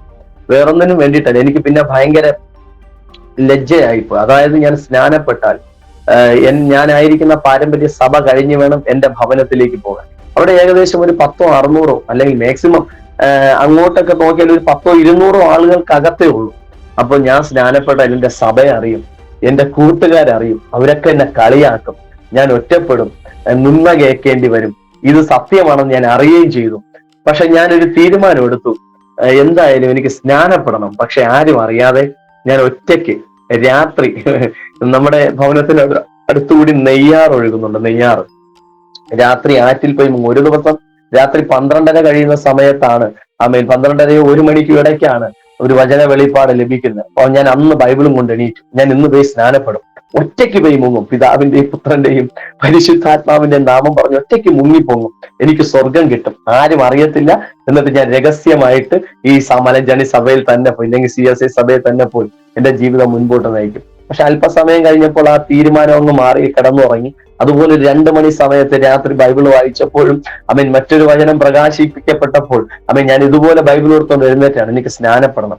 പക്ഷെ ഈ 2ാമത്തെ പ്രാവശ്യത്തിന് ശേഷവും ഞാൻ ഈ ദൈവത്തിന്റെ ദാസൻ എന്റെ അടുത്ത് വരുമ്പോൾ ഞാൻ പറഞ്ഞു, കർത്തദാസനെ, എന്നോട് ഇനി സ്നാനത്തെ കുറിച്ചൊന്നും പറയരുത്, ഞാൻ നിങ്ങളുടെ കൂടെ ചെറിയ ആരാധനകൾക്കൊക്കെ വരാം, പക്ഷെ എനിക്ക് ദൈവം ഒരു ദർശനം തന്നാൽ ഞാൻ ഇനി സ്നാനപ്പെടാം. നിങ്ങൾ പറഞ്ഞു തന്നിട്ട് എനിക്ക് ഇനി ഒരു അറിവ് വേണ്ട. കാരണം എന്റെ മനസ്സിനകത്ത് ഭയങ്കരമായിട്ട് ബോധ്യമായി, ഇത് സത്യമാണ്, ഇതാണ് സത്യമെന്നും എന്റെ സഭ ചെയ്യുന്നതൊക്കെ ശരിയല്ല എന്നൊക്കെ എനിക്ക് യേശു എന്നെ ചോദിക്കുന്ന ഒരു ചോദ്യമുണ്ട്. യേശുവിന്റെ അടുക്കൽ ഒരിക്കൽ യഹൂദന്മാർ വന്നിട്ട്, അല്ലെങ്കിൽ പരീശന്മാർ വന്നിട്ട് ചോദിക്കുന്ന ഒരു ചോദ്യമാണ്, നീ എന്ത് അധികാരത്താൽ ഈ അത്ഭുതങ്ങൾ ചെയ്യുന്നു എന്ന് ചോദിച്ചത്. അപ്പൊ കർത്താവ് അതിന് സത്യത്തിൽ മറുപടി പറയേണ്ടതാണ്. എന്റെ ഒരു കെട്ടുപൊട്ടിയത് ആ വചനത്തിനകത്താണ്. അപ്പൊ യേശു പറയുകയാണ്, ശരി, ഞാൻ നിങ്ങളുടെ അടുത്ത് അതിന് മറുപടി പറയാം, പക്ഷെ ഞാനൊരു ചോദ്യം അങ്ങോട്ട് ചോദിക്കാം. യോഹന്നാന്റെ സ്നാനം സ്വർഗത്തിൽ നിന്നോ മനുഷ്യരിൽ അല്ലെങ്കിൽ ഭൂമിയിൽ നിന്നോ എന്നൊരു ചോദ്യം ചോദിച്ചു.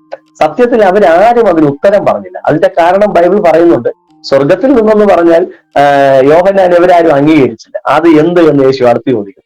ഭൂമിയിൽ നിന്നെന്ന് പറഞ്ഞാൽ ജനം കല്ലെറിയും. കാരണം ജനം സ്നാപക യോഹന്നാനെ ഒരു പ്രവാചകനായിട്ട് കണ്ടിരിക്കുകയാണ്. അപ്പൊ ഞാൻ ഏറ്റവും കൂടുതൽ തർക്കിച്ച് ചോദിച്ച ഒരു ചോദ്യം ഇതാണ്, യോഹന്നാനാണ് പുതിയ നിയമത്തിൽ സ്നാനത്തെ കൊണ്ടുവന്നത്.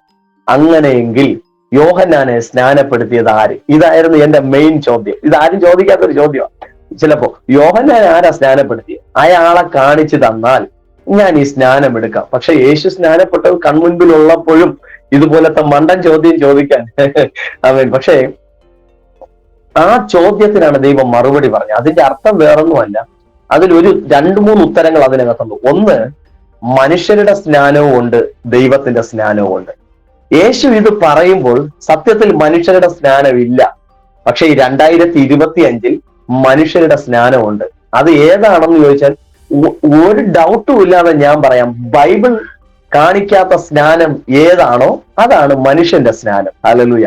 ബൈബിൾ അഡ്രസ് ചെയ്യുന്ന സ്നാനം വെള്ളത്തിൽ ഇറങ്ങി ഉള്ള നിബഞ്ജന സ്നാനമാണ്.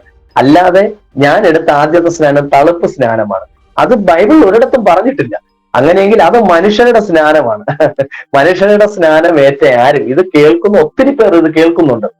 ഞാൻ പറയട്ടെ, നിങ്ങൾ ബൈബിൾ മാത്രം വായിച്ചാൽ മതി, നിങ്ങൾ ആരും പറയുന്നത് കേൾക്കണ്ട. അവിടെയൊക്കെയാണ് എന്റെ കെട്ടുപൊട്ടിയത്. എന്നിട്ടും ഇത്രയും സത്യം ഇങ്ങനെ മനസ്സിലാക്കിച്ച് തന്നിട്ടും പരിശുദ്ധാത്മാവ് ഇടപെട്ടിട്ടും ഞാൻ പിന്നെയും പറഞ്ഞു, ഇനി എനിക്കൊരു ദർശനം കിട്ടിയാലേ ഞാൻ സ്നാനപ്പെടും. സത്യത്തിൽ അങ്ങനെ ഞാൻ പെട്ടെന്ന് പറഞ്ഞു പോകട്ടെ, സമയത്തിന്റെ ദൈർഘ്യത വരുത്താതെ.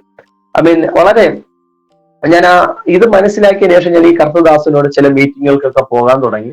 അങ്ങനെ തമിഴ്നാട്ടിൽ ഒരു മീറ്റിംഗിൽ പങ്കെടുത്തുകൊണ്ടിരിക്കുന്ന സമയത്ത് വളരെ വ്യക്തമായിട്ടും കർത്താവ് എന്നോട് ഇടപെടുവാനായിട്ട് ഇടയായി തീർന്നു.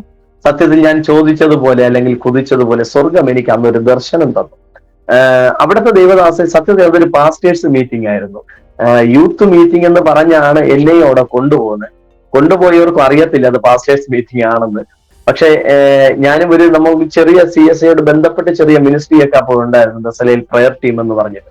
അപ്പൊ ഞാനും ആ പ്രയർ ടീമിലുള്ളയാണെന്ന് പറഞ്ഞ് എന്നെയും പാസ്റ്റർ ആണെന്ന് പറഞ്ഞിട്ടാണ്, അല്ലെങ്കിൽ സുവിശേഷകനാണെന്ന് പറഞ്ഞിട്ടാണ് ആ മീറ്റിങ്ങിനകത്തോട്ട് കയറ്റുന്നത്. അപ്പോൾ ആ മീറ്റിങ്ങിനകത്തോട്ട് കയറി. ആദ്യത്തെ ദിവസത്തെ മീറ്റിംഗ് കഴിഞ്ഞു.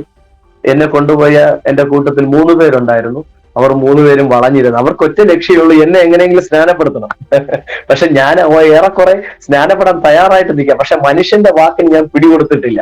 ഞാൻ എപ്പോഴും പറയും, സ്നാനപ്പെട്ടവർ നേരെ ആവട്ടെ, അവര് നേരെ ജീവിക്കട്ടെ, അവര് നേരെ സാക്ഷിയുള്ളതുപോലെ ജീവിക്കട്ടെ. പക്ഷെ പരിശുദ്ധാത്മാവ് എന്നോട് ആദ്യം പറഞ്ഞ ശബ്ദം, ഞാൻ ഈ സ്നാനത്തിനെതിരെ രാത്രികളിൽ ദൈവത്തിനെതിരെ എന്ന് വേണമെങ്കിൽ പറയാം. ബൈബിള് വായിച്ചു തുടങ്ങിയപ്പോൾ പരിശുദ്ധാത്മാവിനോട് ആദ്യം ഇടപെട്ട ഒരു കാര്യം ഇങ്ങനെയാണ്: നീ അവരെ നോക്കാതെ നീ സ്നാനപ്പെട്ടിട്ട് നേരെ ജീവിച്ച് കാണിക്കുക. ഹല്ലേലൂയ, ആമേൻ. ഒരുപക്ഷെ ഞാൻ പലരെയും നോക്കി എന്റെ രക്ഷയെ തടഞ്ഞു. പക്ഷെ ദൈവം എന്നോട് പറഞ്ഞു, നീ അങ്ങനെ നടന്നിട്ട് നീ നേരെ കാണിച്ചു കൊടുക്കുക, അല്ലെങ്കിൽ നീ നേരെ ജീവിക്കുക. മറ്റുള്ളവരെ നോക്കിയിട്ട് ഇനി കാര്യമില്ല, നമുക്ക് ആരെയും ഈ ലോകത്ത് നേരെയാക്കാൻ പറ്റും. അപ്പൊ ഈ മീറ്റിംഗ് നടക്കുന്നതിന്റെ ഒന്നാമത്തെ ദിവസം രാത്രി, ആദ്യത്തെ ദിവസത്തെ സെക്ഷൻ കഴിഞ്ഞു, രാത്രി ഈ 3 പേരും എന്നെ കൊണ്ടുപോയ, എന്നോട് സുവിശേഷം പറഞ്ഞ സഹോദരനും തന്നോട് കൂടെ ഉണ്ടായിരുന്ന 3 പേരും, അത് ഉണ്ടായിരുന്നത് തന്റെ കൊച്ചിച്ചനാണ്, ഒന്ന് അങ്കിളാണ്, ഒന്ന് അങ്കിളിന്റെ മകൻ. അവര് 3 പേരും കൂടെ, അവർ 3 പേരും എന്റെ അതേ CSI സഭയിൽ ഉണ്ടായിരുന്നവരാണ്, അവിടെ നിന്ന് രക്ഷിക്കപ്പെട്ടവരാണ്. ഒരു കസേരയിൽ എന്നെ വളച്ചിരുത്തി എന്നോട് പിന്നെയും ശക്തമായിട്ടും വളരെ കട്ടിയേറിയ വചനം പറഞ്ഞു. കട്ടിയേറിയ വചനം പറഞ്ഞ് നീ സ്നാനപ്പെട്ടേ പറ്റുള്ളൂ എന്ന് പറയുവാനിടയായിരുന്നു. അപ്പോ ഞാൻ അതെല്ലാം കേട്ടിട്ട് ഞാൻ പറഞ്ഞു, ഒന്നാമത്തെ ദിവസം നടക്കുന്ന സംഭവം, എനിക്ക് ദർശനം തന്നാലേ ഞാൻ ഇനി സ്നാനപ്പെടുത്തുള്ളൂ, ഒരു മനുഷ്യന്റെ വാക്കുകൾക്ക് ഞാൻ ഇനി ചെവി കൊടുക്കത്തില്ലെന്ന് പറഞ്ഞു. അവരെ കൂടെയാണ് ഞാൻ ഇവിടെ മീറ്റിങ്ങിന് പോകുന്നത്. തമിഴ്നാടാണ്, മധുരയിൽ വെച്ചാണ് ഈ മീറ്റിംഗ് നടക്കുന്നത്. അവസാനം എന്റെ ഇത്രയും ധാഷ്ട്യം അല്ലെങ്കിൽ ഇത്രയും കട്ടായമായിട്ട് പറയുന്നത് കണ്ടപ്പോ അവസാനമായിട്ട് കർത്താവിന്റെ അഭിഷിക്തൻ എന്നോട് പറഞ്ഞു, നീ ഇങ്ങനെയാണെങ്കിൽ ദൈവത്തിന്റെ വായിൽ നിന്ന് ഉമിഴ്ന്നു കളയാൻ സാധ്യതയുണ്ടെന്നോ. ഞാൻ പറഞ്ഞു, സാരമില്ല, മനുഷ്യനല്ലല്ലോ, ദൈവമല്ലേ ഉമിഴ്ന്നു കളയുന്നത്, അതൊക്കെ എന്റെ ജീവിതത്തിൽ ഫലിച്ച വചനങ്ങളാണ് ഉമിഴ്ന്നു കളയുന്നതെന്ന് പറഞ്ഞു. രണ്ടാമത്തെ ദിവസം ഞാൻ മീറ്റിംഗിൽ കയറിയിരുന്നു. ആദ്യത്തെ സെക്ഷൻ മീറ്റിംഗ് നടന്നു, ഒരു ചായ ബ്രേക്കിന് മുൻപുള്ള സെക്ഷൻ നടക്കുമ്പോൾ കർത്താവിന്റെ അഭിഷിക്തൻ അവിടെ പ്രസംഗിച്ചുകൊണ്ടിരുന്നപ്പോൾ സത്യത്തിൽ അവിടെ ഫുൾ പാസ്റ്റേഴ്സ് ഉണ്ടായിരുന്നുള്ളൂ. അവിടെ സ്നാനത്തെ കുറിച്ച് പറയേണ്ട ഒരു കാര്യവുമില്ല. ആ മീറ്റിംഗിൽ സ്നാനത്തെ കുറിച്ച് പറയേണ്ട ഒരു കാര്യമില്ല. പക്ഷെ ഞാൻ വിശ്വസിക്കുന്നു ആ മീറ്റിംഗ് നടന്നത് എന്റെ രക്ഷയ്ക്ക് വേണ്ടിയിട്ടാണെന്ന് ഞാൻ വിശ്വസിക്കുന്നു. കർത്താവിന്റെ അഭിഷിക്തൻ ആ മീറ്റിംഗ് നടന്നുകൊണ്ടിരിക്കുന്ന സമയത്ത് സ്നാനത്തെ പറ്റി 2 വാക്ക് പറഞ്ഞു പോയി. ഒരു പദം ഇങ്ങനെയാണ് പറഞ്ഞത്: ഉണ്മയാണ് സ്നാനം, മുഴുകൻ സ്നാനം താൻ, അല്ലാത്തതെല്ലാമേ പൊയ് താൻ എന്ന് പറഞ്ഞു. എന്ന് വെച്ചാൽ യഥാർത്ഥ സ്നാനം മുങ്ങി സ്നാനമാണ്, അല്ലാത്തതെല്ലാം തെറ്റാണ്, അല്ലെങ്കിൽ കപടമാണ്, പൊയ്യാണെന്ന് പറഞ്ഞു. ഇത് പറയുമ്പോൾ ഞാനൊരു ദർശനം കണ്ടു. എനിക്ക് അവിടെ തന്ന നോട്ട് പാഡിൽ ഞാൻ എഴുതി വെച്ചു, ഇന്ന് എന്റെ സ്നാന ദിവസം. ഞാൻ ആ ടീ ബ്രേക്കിൽ വെളിയിൽ ഇറങ്ങിയപ്പോൾ എന്റെ കൂടെ വന്ന എന്നെ കൊണ്ടുപോയ ദേവദാസന്മാരോട് പറഞ്ഞ്, ഞാൻ ഇന്ന് സ്നാനപ്പെടാൻ തീരുമാനിക്കുകയാണ്, എനിക്ക് ഇവിടെ നിന്ന് പോകുന്നതിന് മുമ്പ് സ്നാനം വേണമെന്ന്. അവർക്ക് അത്ഭുതമായി പോയി. കാരണം തലേദിവസം രാത്രി ഇങ്ങനെയല്ലായിരുന്നു എന്റെ നിലപാട്. പക്ഷെ ആ പകലിൽ എന്റെ നിലപാട് മാറ്റി അവര് ആ വിഷയത്തെ അവിടെ ഉണ്ടായിരുന്ന ദേവദാസന്മാരോട് അറിയിച്ചു. അപ്പൊ അവരും അതിശയിച്ചു, പാസ്റ്റർ എന്ന് പറഞ്ഞ് അവൻ കയറിയിരുന്നു, ഇപ്പൊ അവന് സ്നാനപ്പെടണമെന്ന് പറയും. എങ്കിലും ഒരു ആത്മാവിന്റെ രക്ഷ വലുതാണെന്ന് അവർക്കും മനസ്സിലായതുകൊണ്ട് അവർ പറഞ്ഞു, അടുത്ത ദിവസം സ്നാനം തരാം. അങ്ങനെ 2016 ഏപ്രിൽ മാസം 28-ാം തീയതി എന്റെ സ്നാനം നടന്നു. ഹല്ലേലൂയ.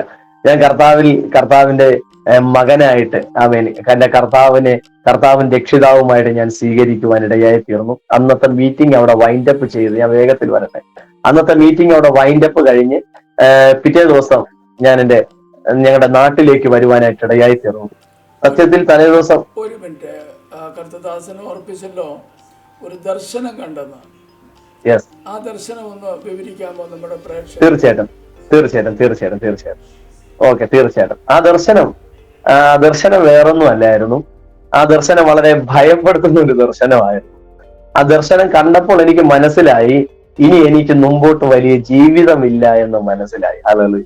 ആ ദർശനം ഇതാണ്: കർത്താവിന്റെ അഭിഷേകത്തിൽ അവിടെ നിന്ന് പറയുന്ന ഈ സ്നാനത്വം അതല്ല ഉണ്മയാണ് സ്നാനം, മുഴുകൽ സ്നാനം താൻ എന്ന് പറയുന്ന സമയത്ത് എന്റെ നഗ്നനേത്രങ്ങൾ കൊണ്ട് ഞാൻ കാണുന്ന കാഴ്ച, യൂദ എന്ന മനുഷ്യൻ തൂങ്ങി നിൽക്കുന്നു. താൻ ആ തൂക്കുകയർ വിട്ട് താഴേക്ക് വന്നു വീണു, തന്റെ കുടലെല്ലാം പുറത്തേക്ക് വന്നു കിടക്കുന്ന ഒരു കാഴ്ചയാണ് ഞാൻ കാണുന്നത്. യഥാർത്ഥത്തിൽ അതിനുശേഷം എനിക്ക് ജീവിതമില്ല എന്ന് തോന്നാൻ കാരണം വേറൊന്നുമല്ല, അത് എനിക്ക് വേണ്ടി എന്റെ കുറിയാണ് എന്ന് മനസ്സിലാവാനുള്ള കാരണം 2015 ഞാൻ ജോലിക്ക് പോയിട്ട് വരുമ്പോൾ എനിക്ക് 5 ആക്സിഡന്റുകളാണ് നടന്നത്. 2 ആക്സിഡന്റുകൾ വളരെ മേജർ ആയിട്ടുള്ള ആക്സിഡന്റുകളാണ്. അതായത് ഈ കർത്താവിന്റെ അഭിഷിക്തൻ എന്നോട് സുവിശേഷം പറയാൻ തുടങ്ങിയതിന് ശേഷം, എന്ന് വെച്ചാൽ ഞാൻ രക്ഷയിലേക്ക് അടുക്കുന്നു എന്ന് അറിഞ്ഞു തുടങ്ങിയപ്പോൾ എന്നെ ഈ ഭൂമിയിൽ നിന്ന്, അല്ലെങ്കിൽ എന്റെ ജീവിതത്തോട് വെല്ലുവിളിച്ച്, എനിക്കത് ഇപ്പോഴാണ് അറിയാന്നുള്ളത്, എനിക്കത് നേരത്തെ അറിയത്തില്ലായിരുന്നു. 5 ആക്സിഡന്റുകൾ എനിക്ക് സംഭവിച്ചു. അതിൽ 2 വളരെ മേജറായിരുന്നു. ഒന്ന് നമ്മുടെ ദേശത്തിന് ആയിട്ട് പരിചയമുള്ളവർക്ക് അറിയാം, ബാലരാമപുരം, കരമന, 2 നല്ല ബ്ലോക്കുള്ള സ്ഥലമാണ്. ഇന്നത്തെ സാഹചര്യമല്ല, ഒരു 10 വർഷം മുൻപുള്ള കാര്യമാണ് ഞാൻ ഈ പറയുന്നത്. ബ്ലോക്ക് വിട്ടാൽ ഉടനെ വണ്ടി എടുക്കുന്നതാണ് അവിടെ. പക്ഷെ അന്നത്തെ സാഹചര്യത്തിൽ ആ നടു റോട്ടിൽ ഞാനല്ല വണ്ടി ഓടിച്ച ആളും ഞാനും സിഗ്നൽ വിട്ട് വാഹനം എടുക്കുമ്പോൾ, ഒരിക്കൽ പണിക്ക് അങ്ങോട്ട് പോകുമ്പോഴും ഒരിക്കൽ തിരിച്ചു വരുമ്പോഴും അവിടെ നട റോഡിൽ വീണു. എല്ലാവരും വിചാരിച്ചു തീർന്നെന്നാണ് വിചാരിച്ചത്. പക്ഷെ ഞാൻ പറയട്ടെ, എന്റെ ശരീരത്തിനകത്ത് ഒരു പോറൽ പോലും ഇല്ല. വണ്ടി ഓടിച്ച മകന് കാലിലും മുട്ടൊക്കെ വരഞ്ഞിട്ടുണ്ട്, പക്ഷെ അങ്ങനെ ഒടിയുകയോ വേറൊന്നും സംഭവിച്ചില്ല. അപ്പൊ ഇത് 2015-ലും 2016 ആരംഭ കാലഘട്ടത്തിലും സംഭവിക്കുന്ന സംഭവങ്ങളാണ്. അതുപോലെ മറ്റൊരു അനുഭവം കൂടി. ഞാൻ ഒരിക്കൽ വീട്ടിൽ ഉറങ്ങിക്കിടന്നപ്പോൾ രാത്രി എന്റെ ഭവനത്തിന്റെ അടുത്ത് 2 പേർ തൂങ്ങി മരിച്ചിട്ടുണ്ട്. 2 പേർ തൂങ്ങി മരിച്ചിട്ടുണ്ട്. അപ്പൊ രാത്രി ഞാൻ ഉറങ്ങിക്കിടക്കും, ഈ ദർശനം പറഞ്ഞാൽ ഇത് പറയാം, അതാണ് ഞാൻ ടൈം എടുക്കാതെ പോയെ. ഓക്കെ, അപ്പോ 2 പേര് തൂങ്ങി മരിച്ചിട്ടുണ്ട്. ഞാൻ രാത്രി ഉറങ്ങിക്കിടക്കുമ്പോൾ ഞാൻ ഒരു കാഴ്ച കാണും. ഞാൻ സ്വപ്നമാണ് കാണുന്നത്. ഞാനൊരു വെള്ളയിൽ പൂവുള്ള ഒരു ബെഡ്ഷീറ്റാണ് മൂടിക്കിടക്കുന്നത്. ഞാൻ ആ കാണുന്ന സ്വപ്നം അതുപോലെ ഞാൻ അങ്ങ് പറയാം. ഞാൻ ഇങ്ങനെ കാണുമ്പോൾ വിഷ്വൽ കാണുന്നത് പോലെ എന്റെ ഫാന് ചലിക്കാതെ നിൽപ്പുണ്ട്. ആ ഫാനിന്റെ മുകളിൽ ഞാൻ മൂടിയിരുന്ന വെള്ള ബെഡ്ഷീറ്റ്, ആ പൂവുള്ള വെള്ള ബെഡ്ഷീറ്റിന്റെ അറ്റം അതിന്റെ മുകളിൽ കെട്ടി താഴോട്ട് വരുമ്പോൾ താഴെ എന്റെ കഴുത്ത് കുരുങ്ങിക്കിടക്കുന്ന ഒരു കാഴ്ച. അതായത് ഞാൻ തൂങ്ങി മരിച്ചു നിൽക്കുന്ന ഒരു കാഴ്ച. സത്യത്തിൽ എനിക്കത് കടമില്ല, പ്രേമനൈരാശ്യമില്ല, വേറെ ഒരു ബുദ്ധിമുട്ടുമില്ല. എന്റെ കാഴ്ചപ്പാട് ഞാൻ വളരെ സന്തോഷത്തോടെ മുമ്പോട്ട് പോവുകയാണ്. പക്ഷെ ഞാൻ തൂങ്ങി മരിച്ച് നിൽക്കുന്ന ഒരു കാഴ്ച ഞാൻ ലൈവായിട്ട് കാണുകയാണ്. ഞാൻ തന്നെ കാണുകയാണ്. ഞാൻ ഞെട്ടി എണീറ്റിട്ട് പെട്ടെന്ന് ഫാൻ ഓഫ് ചെയ്തു. ഫാൻ ഓഫ് ചെയ്തിട്ട് ഞാൻ ഈ ഫാനിലോട്ട് കുരുക്കിടാൻ പോയി. അതേ ബെഡ്ഷീറ്റ് എടുത്ത്, എനിക്കറിയത്തില്ല, രാത്രി ഒരു വല്ലാത്ത മൊമെന്റ് ആയിരുന്നു, ഒരു പൈശാചിക മൊമെന്റ് ആയിരുന്നു ആ രാത്രി. എനിക്കതൊന്ന് ഓർക്കുമ്പോൾ ഒരു വിറയലുണ്ട്. ഹല്ലേലൂയ. അപ്പോ ഞാൻ ആ ഫാനിലോട്ട് എന്റെ ബെഡ്ഷീറ്റ് എടുത്ത് ഇടാൻ വേണ്ടി പോയി. ഞാൻ ഇടാൻ വേണ്ടി പോയപ്പോ എനിക്ക് പെട്ടെന്ന് ഒരു ബോധം വന്നു. പക്ഷെ ഞാൻ എന്തിനാ മരിക്കുന്നത് എന്നൊരു ചിന്ത വന്നു. ഞാൻ എന്നിട്ട് കട്ടിലിൽ എണീറ്റ് എന്നിട്ട് ഇത് ചെയ്യുന്നത്, ഇരുന്നിട്ട് ഫാൻ ഇട്ടപ്പോ പുറത്തുനിന്ന് ഒരു ശബ്ദം. ഏകദേശം ഒരു 12 മണി കഴിഞ്ഞാണ് ഇത് നടക്കുന്നത്. 1 മണിയോ 12 മണിയോ ഒക്കെ ആയിരിക്കണം ഈ സംഭവം നടക്കുന്നത്. എന്റെ വീട്ടിന്റെ പുറത്ത്, ഞാൻ ജനാലയുടെ അടുത്താണ് കിടക്കുന്നത്. ജനാലയുടെ ഒരു ശബ്ദം. ഞാൻ മാത്രമേ അപ്പൊ റൂമിനകത്തുള്ളൂ. ജ്യേഷ്ഠൻ അപ്പൊ ഗൾഫിലാണ്, അമ്മയും പപ്പയും അടുത്ത റൂമിലാണ്. ജനാലയുടെ അടുത്തുനിന്നൊരു ശബ്ദം. ഈ മരിച്ചുപോയ 2 വ്യക്തികളുടെ പേര് പറഞ്ഞിട്ടുണ്ട്. അവനും ഞാൻ ആ പേര് പറയുന്നില്ല. ഇവര് 2 പേരും തൂങ്ങി മരിച്ചു. നീയും മരിക്കെന്ന് പറഞ്ഞു. ഈ ശബ്ദം ഞാൻ വ്യക്തമായിട്ടും കേൾക്കയാ. നീയും മരിച്ചോ എന്ന് പറഞ്ഞു. അപ്പൊ ഞാൻ എന്റെ അന്നത്തെ സ്വഭാവത്തിലാണ് ഞാൻ പറയുന്നത്. ഞാൻ 2 നല്ല തെറി വിളിച്ചു ആ രാത്രി. 2 നല്ല തെറി വിളിച്ചിട്ട് ഞാൻ ജനാല തുറന്നു നോക്കി. ആരടാന്ന് കേട്ടു. എന്നിട്ട് കുറച്ചു നേരം ആ ഒരു വല്ലാത്തൊരു അറ്റ്മോസ്ഫിയർ ആയിരുന്നു എന്റെ റൂമിനകത്ത്. എന്നിട്ട് അത് കഴിഞ്ഞു ഞാൻ കിടന്നങ്ങ് ഉറങ്ങി. അതാണ് സത്യത്തിൽ അന്ന് നടന്നത്. പക്ഷെ ഈ ദർശനം കാണുമ്പോൾ എനിക്ക് മനസ്സിലായി, എന്റെ ജീവിതത്തിനകത്ത് ഞാൻ രക്ഷിക്കപ്പെട്ടില്ല എന്നുണ്ടെങ്കിൽ എന്തോ ഒന്ന് എന്റെ ജീവിതത്തിനകത്ത് സംഭവിക്കും. സത്യത്തിൽ ഞാൻ പേടിച്ചിട്ടാണ് അന്ന്, അതായത് സ്നാനത്തെ നേരത്തെ മനസ്സിലാക്കി, ഒറ്റയ്ക്ക് പോയി സ്നാനപ്പെടാൻ പരിഹാസവും നിന്നയും സഹിക്കാൻ വയ്യാതെ ഒറ്റയ്ക്ക് സ്നാനപ്പെടാൻ തയ്യാറായ ആളാണ്. പിന്നെ ഞാൻ സ്നാനപ്പെടണ്ടെന്ന് തീരുമാനിച്ചത് ഇതുകൊണ്ടാണ്. എല്ലാവരും എന്നെ കളിയാക്കും, പെന്തക്കോസുകാരാന്ന് വിളിക്കും, പാസ്റ്ററേന്ന് വിളിക്കും, ബ്രദറേന്ന് വിളിക്കും. അപ്പൊ ആ ഒരു പരിഹാസവും ആ ഒരു നിന്നയൊക്കെ കേൾക്കാൻ പറ്റാത്തതുകൊണ്ടാണ്. പക്ഷെ അതാണ് ഞാൻ കണ്ട ദർശനം. ആ ഒറ്റ ദർശനത്തിൽ തന്നെ എനിക്ക് മനസ്സിലായി, ഇത് ദൈവം എനിക്ക് വെച്ച കുറിയാണ്. അല്ലെങ്കിൽ ഇവിടെ വന്നിരിക്കുമ്പോൾ സ്നാനത്തെ പറ്റി പറയേണ്ട കാര്യമില്ല, എനിക്ക് വേണ്ടി മാത്രം ഇത് പറയുമ്പോൾ ഞാനിത് കാണേണ്ട കാര്യമില്ല. അപ്പൊ ഇതെല്ലാം കൂട്ടിയപ്പോൾ ഞാൻ ഉടനെ എഴുതിയതാണ് ഇന്ന് എന്റെ സ്നാന ദിവസം എന്ന് പറയുന്നത്. ഹല്ലേലൂയ. അപ്പൊ അത് കഴിഞ്ഞ് ഞാൻ സ്നാനം കഴിഞ്ഞ് നാട്ടിലേക്ക് മടങ്ങി വന്നു. അടുത്ത ദിവസം ഞാൻ ജോലിക്ക് പോവുകയാണ് രാവിലെ. സത്യത്തിൽ ഞാൻ ജോലിക്ക് പോകുമ്പോൾ എന്റെ മാനസിക നില തെറ്റി. സ്നാനപ്പെട്ടതിന്റെ 2ാമത്തെ ദിവസമാണ് ഞാൻ ഈ പറയുന്നത്. 2016 ഏപ്രിൽ മാസം 29, 30 ദിവസങ്ങളുള്ള കാര്യമാണ് ഞാൻ ഈ പറയുന്നത്. അന്നത്തെ ഏപ്രിൽ 29, 30 ഉണ്ട്. അപ്പോ ജോലിക്ക് പോയി. പക്ഷെ ഞാൻ ആരെ കണ്ടാലും പറയാൻ തുടങ്ങി, നീ സ്നാനപ്പെട്ടില്ലെങ്കിൽ നിന്നെ ദൈവം വെട്ടും എന്ന് ഞാൻ ഇങ്ങനെ കട്ടായമായിട്ട് പറയാൻ തുടങ്ങി. എന്റെ ആക്ടിവിറ്റീസുകളിലൊക്കെ മാറ്റം ഉണ്ടായി. ഞാൻ ആരെ കണ്ടാലും ദേഷ്യപ്പെട്ട് സംസാരിക്കാൻ തുടങ്ങി. സത്യത്തിൽ സുവിശേഷത്തിന്റെ ഒരു ആവേശം എന്നിൽ വന്നതായിരിക്കാം അന്ന്. പക്ഷെ എന്റെ മാനസിക നില തെറ്റി. നമ്മുടെ നാടൻ ഭാഷയെ പറഞ്ഞാൽ ഭ്രാന്തായി എന്ന് തന്നെയാണ് പറയേണ്ടത്. എനിക്ക് ഭ്രാന്തായി എന്ന് വേണം പറയാം. എന്ന് വെച്ചാൽ ആർക്കും ഞാൻ പിടികൊടുക്കുന്നില്ല. ഞാൻ നടക്കുന്ന സ്പീഡ് ഭയങ്കരമാണ്. ഞാൻ പറയുന്നത്, പക്ഷെ സ്നാനത്തെ പറ്റിയൊക്കെയാണ് പറയുന്നതെങ്കിലും പരസ്പര വിരുദ്ധമായിട്ടൊക്കെ ഇവിടെ തീ വീഴുമെന്നും ഇവിടെ ഇങ്ങനെ നശിക്കുമെന്നും അങ്ങനെ നശിക്കുമെന്നും, എങ്ങനെ വ്യക്തമായിട്ടും പറഞ്ഞാൽ ഒരു ബൈബിൾ പറയുന്നത് പോലെ ഒരു വെളിച്ചദൂതന്റെ ആത്മാവെന്നിൽ പ്രവേശിച്ചു എന്ന് വേണമെങ്കിൽ വളരെ വ്യക്തമായിട്ടും പറയാം. നമ്മുടെ ഭാഷയിൽ പറഞ്ഞാൽ ഭ്രാന്ത് എന്ന് തന്നെയാണ്. അങ്ങനെ പറയുന്നതാണ് എനിക്കും ഇഷ്ടം. ഹല്ലേലൂയ. അപ്പോ പക്ഷെ 2016 ഏപ്രിൽ മാസം 29-30 ദിവസങ്ങളൊക്കെ ഞാൻ നല്ല വയലന്റ് ആയിരുന്നു. മെയ് 1 അടുത്ത മാസം മെയ് 1 മെയ് 1 ഒരു ഞായറാഴ്ചയാണ്. അപ്പൊ എന്നെ സ്നാനപ്പെടുത്തിയ ദേവദാസന്മാർ എന്നെ അവരുടെ സഭയിലേട്ട്, അവർ പോകുന്ന സഭയിലോട്ട് എന്നെ കൊണ്ടുപോകുവാനിടയായി തീർന്നു. പക്ഷെ അവിടെയൊക്കെ പോയി ഞാൻ ഒത്തിരി വയലന്റ് ആയി. അപ്പോ തലേ ദിവസം രാത്രി, അതായത് ഏപ്രിൽ മാസം 30 രാത്രി, ഞാൻ എന്റെ വീട്ടിലുണ്ടായിരുന്ന എന്റെ ആധാർ കാർഡ്, ഞാനുമായി ബന്ധപ്പെട്ട എല്ലാ രേഖകൾ, എന്റെ മൊബൈലിനെ പറ്റി പറയുമ്പോൾ ആ സമയത്ത് വലിയ ടച്ച് ഫോണൊക്കെ ലഭിക്കുന്നത് ഒരു ഭാഗ്യമാണ്. എന്റെ ചേട്ടൻ ഗൾഫിലായിരുന്നപ്പോൾ ആദ്യം പോയിട്ട് കൊണ്ടുവന്ന ഒരു ഫോണാണ്. ആ ഏരിയയിൽ അങ്ങനത്തെ ഫോൺ അപ്പോൾ ആരെയും കയ്യിൽ ഇല്ലായിരുന്നു. പണിക്കൊക്കെ പോകുമ്പോൾ 4 കവർ വെച്ച് പൊതിഞ്ഞാണ് ഞാൻ ആ ഫോണ് കൊണ്ടുപോണേ.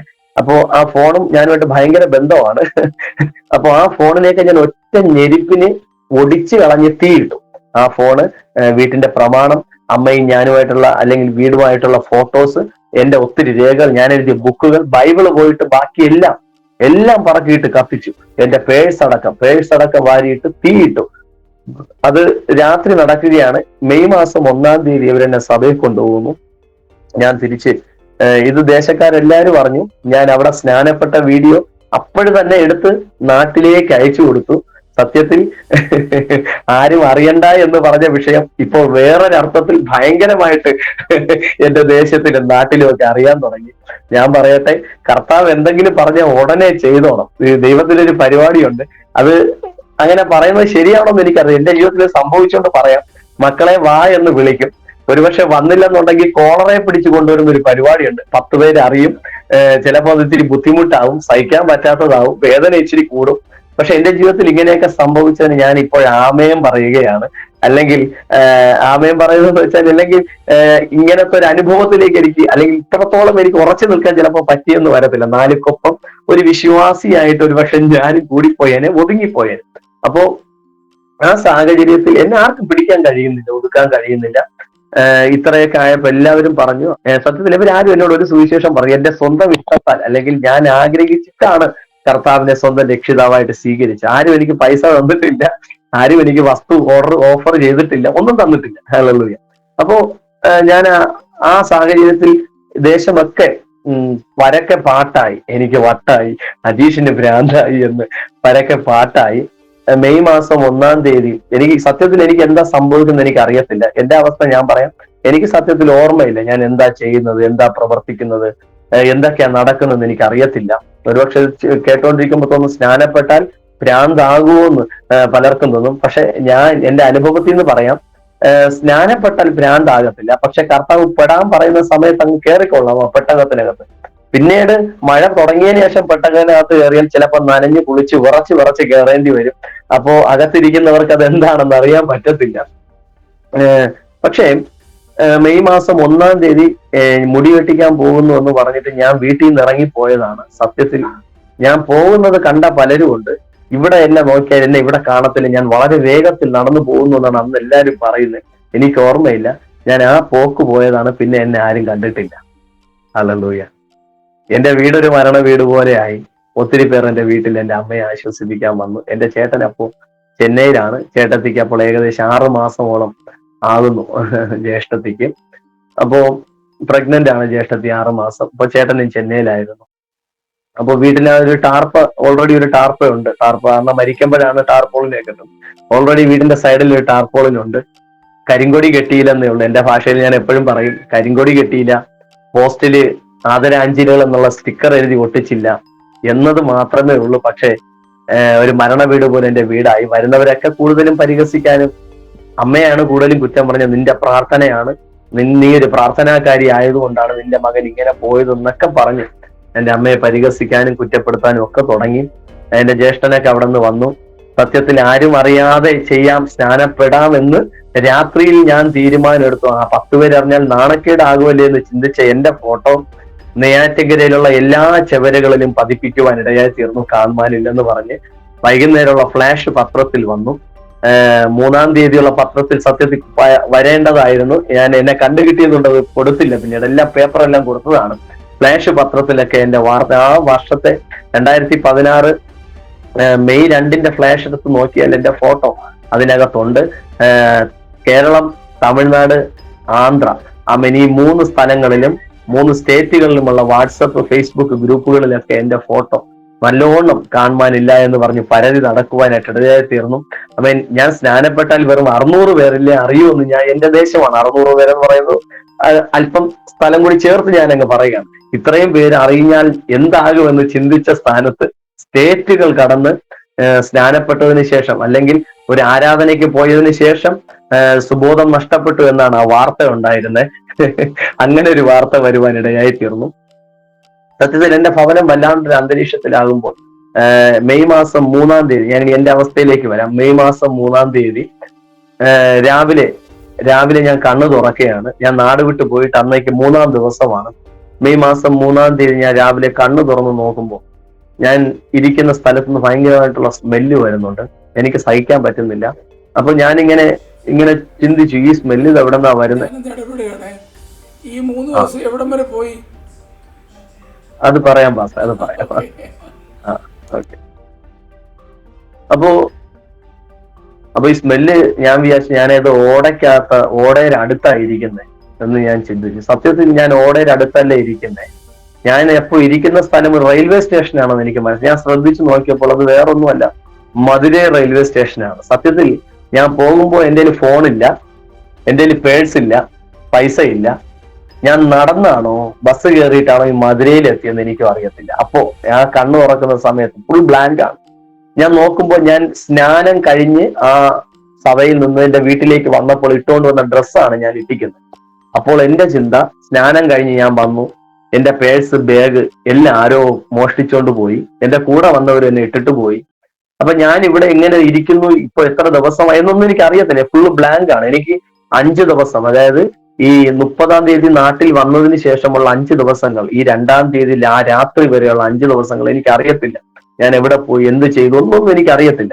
ഞാൻ കണ്ണുറക്കുമ്പോൾ കാണുന്ന കാഴ്ച ഈ സ്മെല്ലും, ഞാൻ അനുഭവിക്കുന്നത് ഈ സ്മെല്ലും, കാണുന്ന കാഴ്ച എന്റെ ഉടുപ്പിക്കുന്ന ഡ്രസ്സും ചെരുപ്പും അല്ലാതെ വേറൊന്നുമില്ല.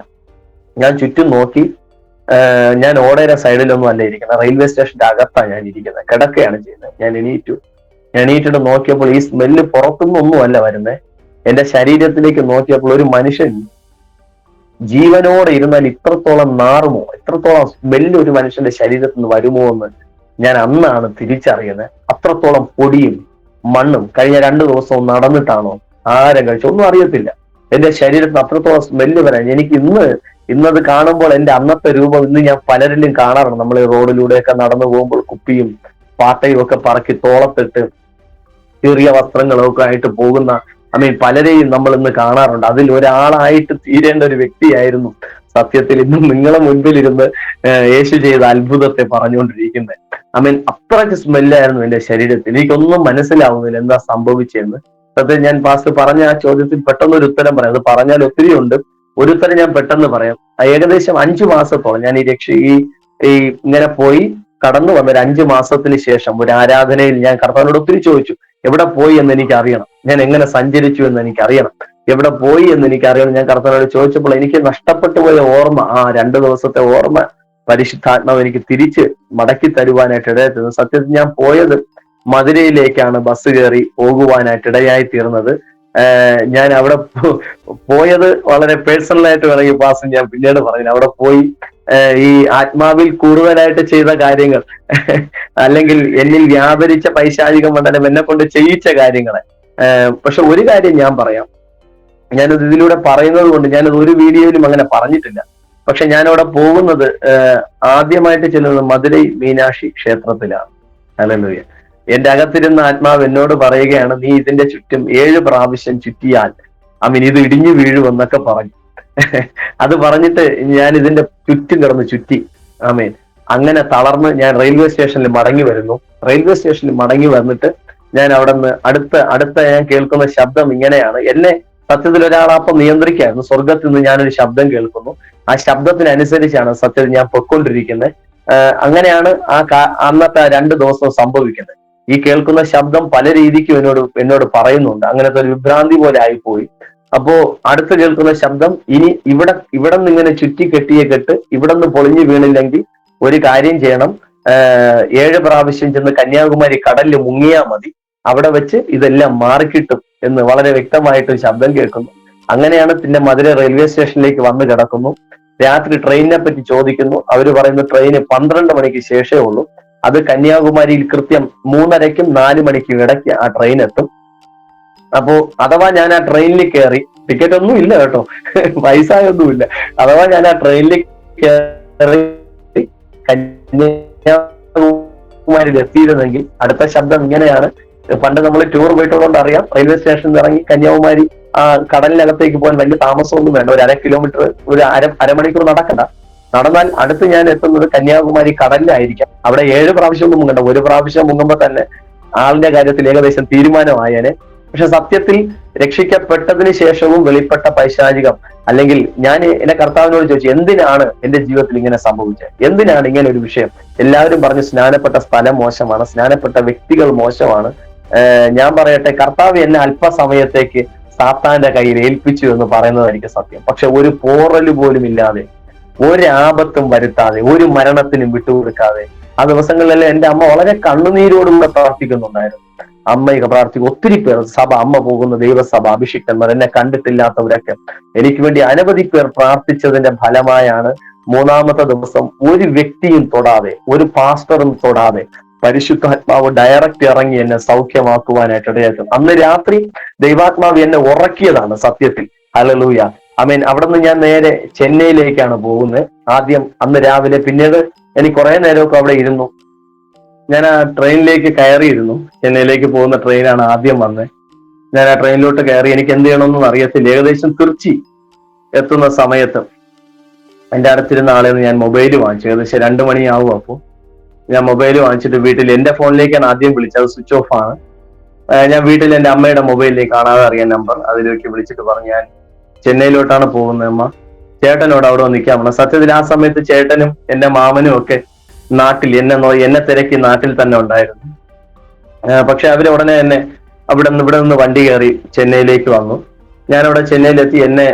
എന്നെ വിളിക്കാനായിട്ട് അവിടെ മാമന്റെ മക്കളെയും ആ ഡാൻസ് ഗ്രൂപ്പിലുണ്ടായിരുന്ന കുറെ പിള്ളേരെയൊക്കെ ചേർത്ത് അവരോട് നിർത്തി. വല്ലാണ്ട് വയലന്റ് ആയിട്ടാണ് ഞാൻ പോയത്.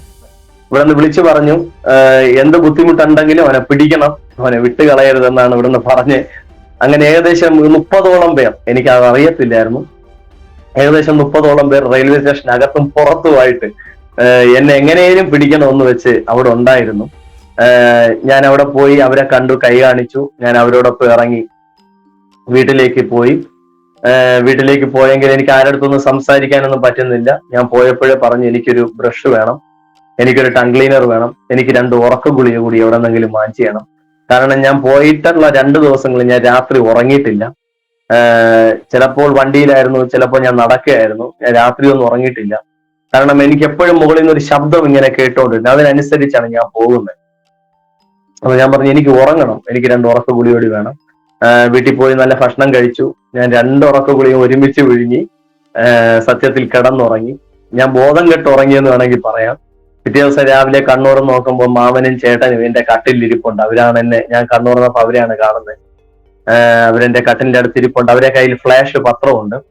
ഞാൻ അവരുടെ അടുത്ത് പറയുകയാണ്, ചേട്ടാ, ഞാൻ മീറ്റിങ്ങിന് പോയിട്ട് എന്റെ കൂടെ വന്നവരെ ഒന്നും കണ്ടില്ല, എന്റെ ബാഗൊക്കെ നഷ്ടമായി, ഫോണൊക്കെ നഷ്ടമായി, ആരോ എടുത്തോണ്ട് പോയി, അവരെന്നെ ഇവിടെ ഒറ്റയ്ക്കാക്കിയിട്ട് പോയി, ഞാൻ വീട്ടിലൊന്നും പോയില്ല എന്ന് പറഞ്ഞു. അപ്പൊ ചേട്ടൻ എനിക്ക് പത്രം കാണിച്ചു തന്നു. ചേട്ടനും മാമനും വീട്ടിലും നാട്ടിലും നടന്ന സംഭവങ്ങളൊക്കെ വിവരിച്ച് പറഞ്ഞു. സത്യത്തിൽ എനിക്ക് വിശ്വസിക്കാൻ കഴിഞ്ഞില്ല. എന്റെ അപ്പോഴത്തെയും ചിന്ത, ഞാൻ നാട്ടിൽ പോയിട്ടില്ല എന്ന് തന്നെയാണ്. ഇവര് പറഞ്ഞിട്ട് ഞാൻ വിശ്വസിച്ചില്ല. എനിക്ക് ഫ്ലാഷ് പത്രം കാണിച്ചു തന്നു. എന്നെ കുറിച്ചുള്ള പത്രവാർത്ത അതിനകത്തുണ്ട്. എനിക്കൊന്നും മനസ്സിലാവുന്നില്ല. കാരണം ഞാൻ ഇന്ന് ജനിച്ച ശിശുവിനെ പോലെ എല്ലാം കേട്ടോണ്ടിരിക്കുക. അടുത്ത ദിവസം ഇവിടെ പോലീസിൽ കേസ് കൊടുത്തിരുന്നുണ്ട്. കേസ് തീർക്കണം, കണ്ടുകിട്ടി, ആള് ചെന്നൈയിൽ വന്നു എന്ന് നേരെ എന്നെ തിരക്കി നേരെ നാട്ടിലോട്ട് കൊണ്ടുവരാൻ പറഞ്ഞു. കോടതി ഹാജരാക്കി ആ കേസെല്ലാം തീർപ്പാക്കണം. പക്ഷെ ഞാൻ കാണാതായിരുന്ന സാഹചര്യത്തിൽ എന്റെ CSIയിലുള്ള സുഹൃത്തുക്കൾ, എന്റെ സഹോദരങ്ങൾ, എന്റെ ഫ്രണ്ട്സ്, അവരൊക്കെ സ്വന്തം കാശ് മുടക്കി എന്നെ 4 ദിവസം ഞാൻ ഉറങ്ങാത്തത് പോലെ അവരും ഉറങ്ങാതെ പലയിടങ്ങളിലും എന്നെ അന്വേഷിച്ചു. പക്ഷെ അവരുടെ ആരുടെയും കണ്ണിൽ എന്നെ കിട്ടുവാൻ ഇടയായി തീർന്നില്ല. എന്റെ അമ്മയോടൊപ്പം ദുഃഖത്തിൽ പങ്കെടുത്ത, ഒത്തിരി ആത്മാർത്ഥതയായിട്ട് ദുഃഖത്തിൽ പങ്കെടുത്ത ഒത്തിരി പേരുണ്ട്. പക്ഷെ ഒത്തിരി പേർ വളരെ മോശമായിട്ട് സംസാരിക്കാനും ആ സമയത്ത് ഉണ്ടായിരുന്നു. പക്ഷെ ഈ 2016 ഏപ്രിൽ കഴിഞ്ഞുള്ള മെയ് മാസം 2-ാം തീയതി അല്ലെങ്കിൽ 3-ാം തീയതി രാത്രി, അന്ന് 3-ാം തീയതി പകലിൽ എന്റെ അമ്മ പറഞ്ഞു, അമ്മ പോകുന്ന ചർച്ചിൽ നിന്നൊരു മീറ്റിംഗ് എന്റെ വീട്ടിനകത്ത് വെക്കണമെന്ന് പറഞ്ഞു. സത്യത്തിൽ ആ മീറ്റിംഗ് 7 മണിക്ക് ആരംഭിച്ചു. 9 മണിയോട് അടുപ്പിച്ച് ആ മീറ്റിംഗ് തീർന്നു. ആ പ്രാർത്ഥന തീർന്നു. വളരെ പ്രതികൂലത്തിന്റെ മധ്യത്തിലാണ് ആ മീറ്റിംഗ് വെച്ചത്. കാരണം അവിടെ ആ മീറ്റിംഗ് വെച്ചാൽ പാസ്റ്ററിനെ തല്ലുമെന്നും കാറ് തല്ലി പൊട്ടിക്കുമെന്നൊക്കെ ഭയങ്കര ഭീഷണി നിന്നപ്പോഴും ആ ദേവദാസനും കർത്താവിന്റെ കൂടെ ഉണ്ടാകുന്ന അഭിഷിക്തന്മാരും എല്ലാം വന്ന് മീറ്റിംഗ് വെച്ചു. എന്നെ കണ്ടു എന്ന് അവർ വിളിച്ചു പറയുന്ന സമയത്ത് ഇവിടെ മീറ്റിംഗ് ആശീർവാദം പറയുന്ന സമയമായിരുന്നു. എന്തിന്റെയും പിന്നിൽ ഒരു പ്രാർത്ഥന ഭയങ്കരമാണ്. ദൈവം ഇവിടെ ഇതിനെ സഹായിക്കുവാൻ ഇടയായി തീർന്നതൊന്നും ഞാൻ അറിയുന്നില്ല. ഇതൊക്കെ ഞാൻ നാട്ടിൽ വന്നതിന് ശേഷം അറിഞ്ഞ സംഭവങ്ങളാണ്. ഞാൻ നാട്ടിലേക്ക് മടങ്ങി വന്നു. എന്റെ റൂമിൽ കയറി. എന്റെ ബാഗ് കണ്ടപ്പോൾ എനിക്ക് മനസ്സിലായി, ബാഗിനെ ഞാൻ കത്തിച്ചില്ല ഭാഗ്യത്തിന്. ബാഗ് കണ്ടപ്പോൾ എനിക്ക് മനസ്സിലായി ഞാൻ തിരിച്ച് നാട്ടിൽ വന്നു എന്നുള്ള കാര്യം. അപ്പോ ഇവർ പറഞ്ഞതൊക്കെ എനിക്കൊരു മൂകത പോലെ ആണെങ്കിലും ഞാൻ എല്ലാം ഇങ്ങനെ കേൾക്കും. പക്ഷെ അന്നോട്ട് ഞാൻ ദൈവത്തോട് ഭയങ്കരമായിട്ട് ചോദിക്കാൻ തുടങ്ങി, എന്തിന് എന്റെ ജീവിതത്തിൽ ഇത്രയും വന്നു, എന്തിന് എന്റെ ജീവിതത്തിൽ കർത്താവ് ഇത്രയും പരിഹാസങ്ങൾ വന്നു. എന്നെ കാണുന്നവരൊക്കെ പിന്നെ ഒരു ഭ്രാന്തനെ പോലെയാണ് കണ്ടത്. ദേശമൊക്കെ പറഞ്ഞ് ഇനി അവനൊരു കുടുംബം കിട്ടത്തില്ല, ഇനി അവനൊരു ഭാവി ഉണ്ടാകത്തില്ല. ഒരുപാട് പേര് പറഞ്ഞു അവൻ തിരിച്ചു വന്നാലും കുറച്ചു ദിവസം മെന്റൽ ഹോസ്പിറ്റലിൽ കൊണ്ടുപോകണം, കാരണം അത്രയ്ക്കും ഭീകരമാണ് നാട്ടിൽ നടന്ന വിഷയങ്ങൾ എന്ന് എന്നെ കേൾക്കുന്ന ദൈവമക്കൾ മനസ്സിലാക്കണം. പറയുന്നത് അപ്പുറമാണ്. ഞാനിപ്പോ ചിരിച്ചുകൊണ്ടിരുന്ന് പറയുന്നെങ്കിലും അതിനും അപ്പുറം, അതിനും ഭീകരമാണ് എന്റെ ജീവിതത്തിൽ നടന്ന വിഷയങ്ങൾ എന്ന് പറയുന്നത്. അപ്പോ ആ സാഹചര്യത്തിന്റെ നടുവിൽ ഞാൻ പിന്നെയും വന്നിട്ട് എന്റെ പാരമ്പര്യ സഭയെ CSI സഭയെ തന്നെ പോയി. എനിക്കൊരു കാര്യം, എന്റെ ഹൃദയത്തിൽ ആഗ്രഹം എങ്ങനെയായിരുന്നു, ഞാൻ ഇനി CSI വിട്ടാൽ ഞാൻ ആരോട് ഈ രക്ഷയെ പറ്റി പറയും, ഞാൻ അതിനകത്തിരുന്നോണ്ട് തന്നെ ഇനി ഈ രക്ഷയെ പറ്റി പറയും, എന്നിട്ട് അതിനകത്തിരിക്കുന്ന കുറച്ചു പേരെ ഞാൻ രക്ഷയിലേക്ക് കൊണ്ടുവരും എന്നൊക്കെ പറഞ്ഞു. ഞാൻ പിന്നെയും ഒരു പ്രാവശ്യം അമ്മ പോയ സഭയിൽ പോയി നന്ദി പറഞ്ഞു, സാക്ഷ്യം പറഞ്ഞെങ്കിലും ഞാൻ അവിടുത്തെ ദൈവദാസനോടും പറഞ്ഞില്ല, ഞാൻ എന്റെ പാരമ്പര്യ സഭയെ തന്നെ തുടരും. അപ്പൊ ദൈവത്തിന്റെ അഭിഷിക്തൻ പറഞ്ഞു, ലാസറിനെ കല്ലറയെന്ന് ജീവിപ്പിച്ചതിന് ശേഷം പിന്നെയും ലാസർ കല്ലറയ്ക്കകത്തോട്ടല്ല പോയെന്നൊക്കെ പറഞ്ഞു. അപ്പൊ ഞാൻ അതൊന്നും കാര്യമാക്കില്ല, കാരണം ആരും പറയുന്നത് കാര്യമാക്കാത്ത ഒരു വൃത്തികെട്ട സ്വഭാവം എനിക്കുണ്ടായിരുന്നു, ഒരു തന്നിഷ്ടം പോലത്തെ. അപ്പൊ ഞാൻ പിന്നെയും അവിടെ CSI സഭയിൽ തന്നെ പോയി. പക്ഷെ ഒരിക്കൽ അവിടുത്തെ ദേവദാസൻ അല്ലെങ്കിൽ അവിടുത്തെ പുരോഹിതൻ ഇങ്ങനെയാണ് പ്രസംഗിച്ചത്. അന്നത്തെ പ്രസംഗം എനിക്ക് വേണ്ടിയായിരുന്നു, അതെന്റെ നന്മയ്ക്കായിരുന്നു. പുരോഹിതൻ ഇങ്ങനെ പ്രസംഗിച്ചു, ഈ മുങ്ങിസ്നാനപ്പെട്ടവരെല്ലാം സാത്താന്റെ മക്കളാണെന്ന് പറഞ്ഞു. അപ്പൊ എനിക്ക് മനസ്സിലായി, അപ്പൊ യേശുക്രിസ്തു സാത്താന്റെ മകനാണോ എന്ന് ഞാനിങ്ങനെ ചിന്തിച്ചു. അപ്പൊ ഒരു വചനം എന്റെ ഹൃദയത്തിനകത്ത് പിന്നെയും പരിശുദ്ധാത്മാവ് വളരെ വ്യക്തമായിട്ടും പറഞ്ഞു. സങ്കീർത്തനം 1:1, ദുഷ്ടന്മാരുടെ ആലോചന പ്രകാരം നടക്കാതെ, പാപികളുടെ വഴിയിൽ നിൽക്കാതെ, പരിഹാസികളുടെ ഇരിപ്പിടത്തിൽ. ഈ പാരമ്പര്യക്കാരെല്ലാം ദുഷ്ടന്മാരാണ് പാപികളാണോ എന്നല്ല അതിന്റെ അർത്ഥം. അതിന്റെ 3-ാമത്തെ വാക്യം, പരിഹാസികളുടെ ഇരിപ്പിടത്തിൽ എന്ന് വെച്ചാൽ ദൈവത്തിന്റെ നിയമം, ദൈവം പറഞ്ഞത് സാത്താന്റേതാണെന്ന് പറയുന്ന പരിഹാസികളുടെ ഇരിപ്പിടത്തിൽ നീ ഇരിക്കരുത് എന്ന് വ്യക്തമായിട്ടും പരിശുദ്ധാത്മാവിനോട് പറയുവാൻ ഇടയായി തീർന്നു.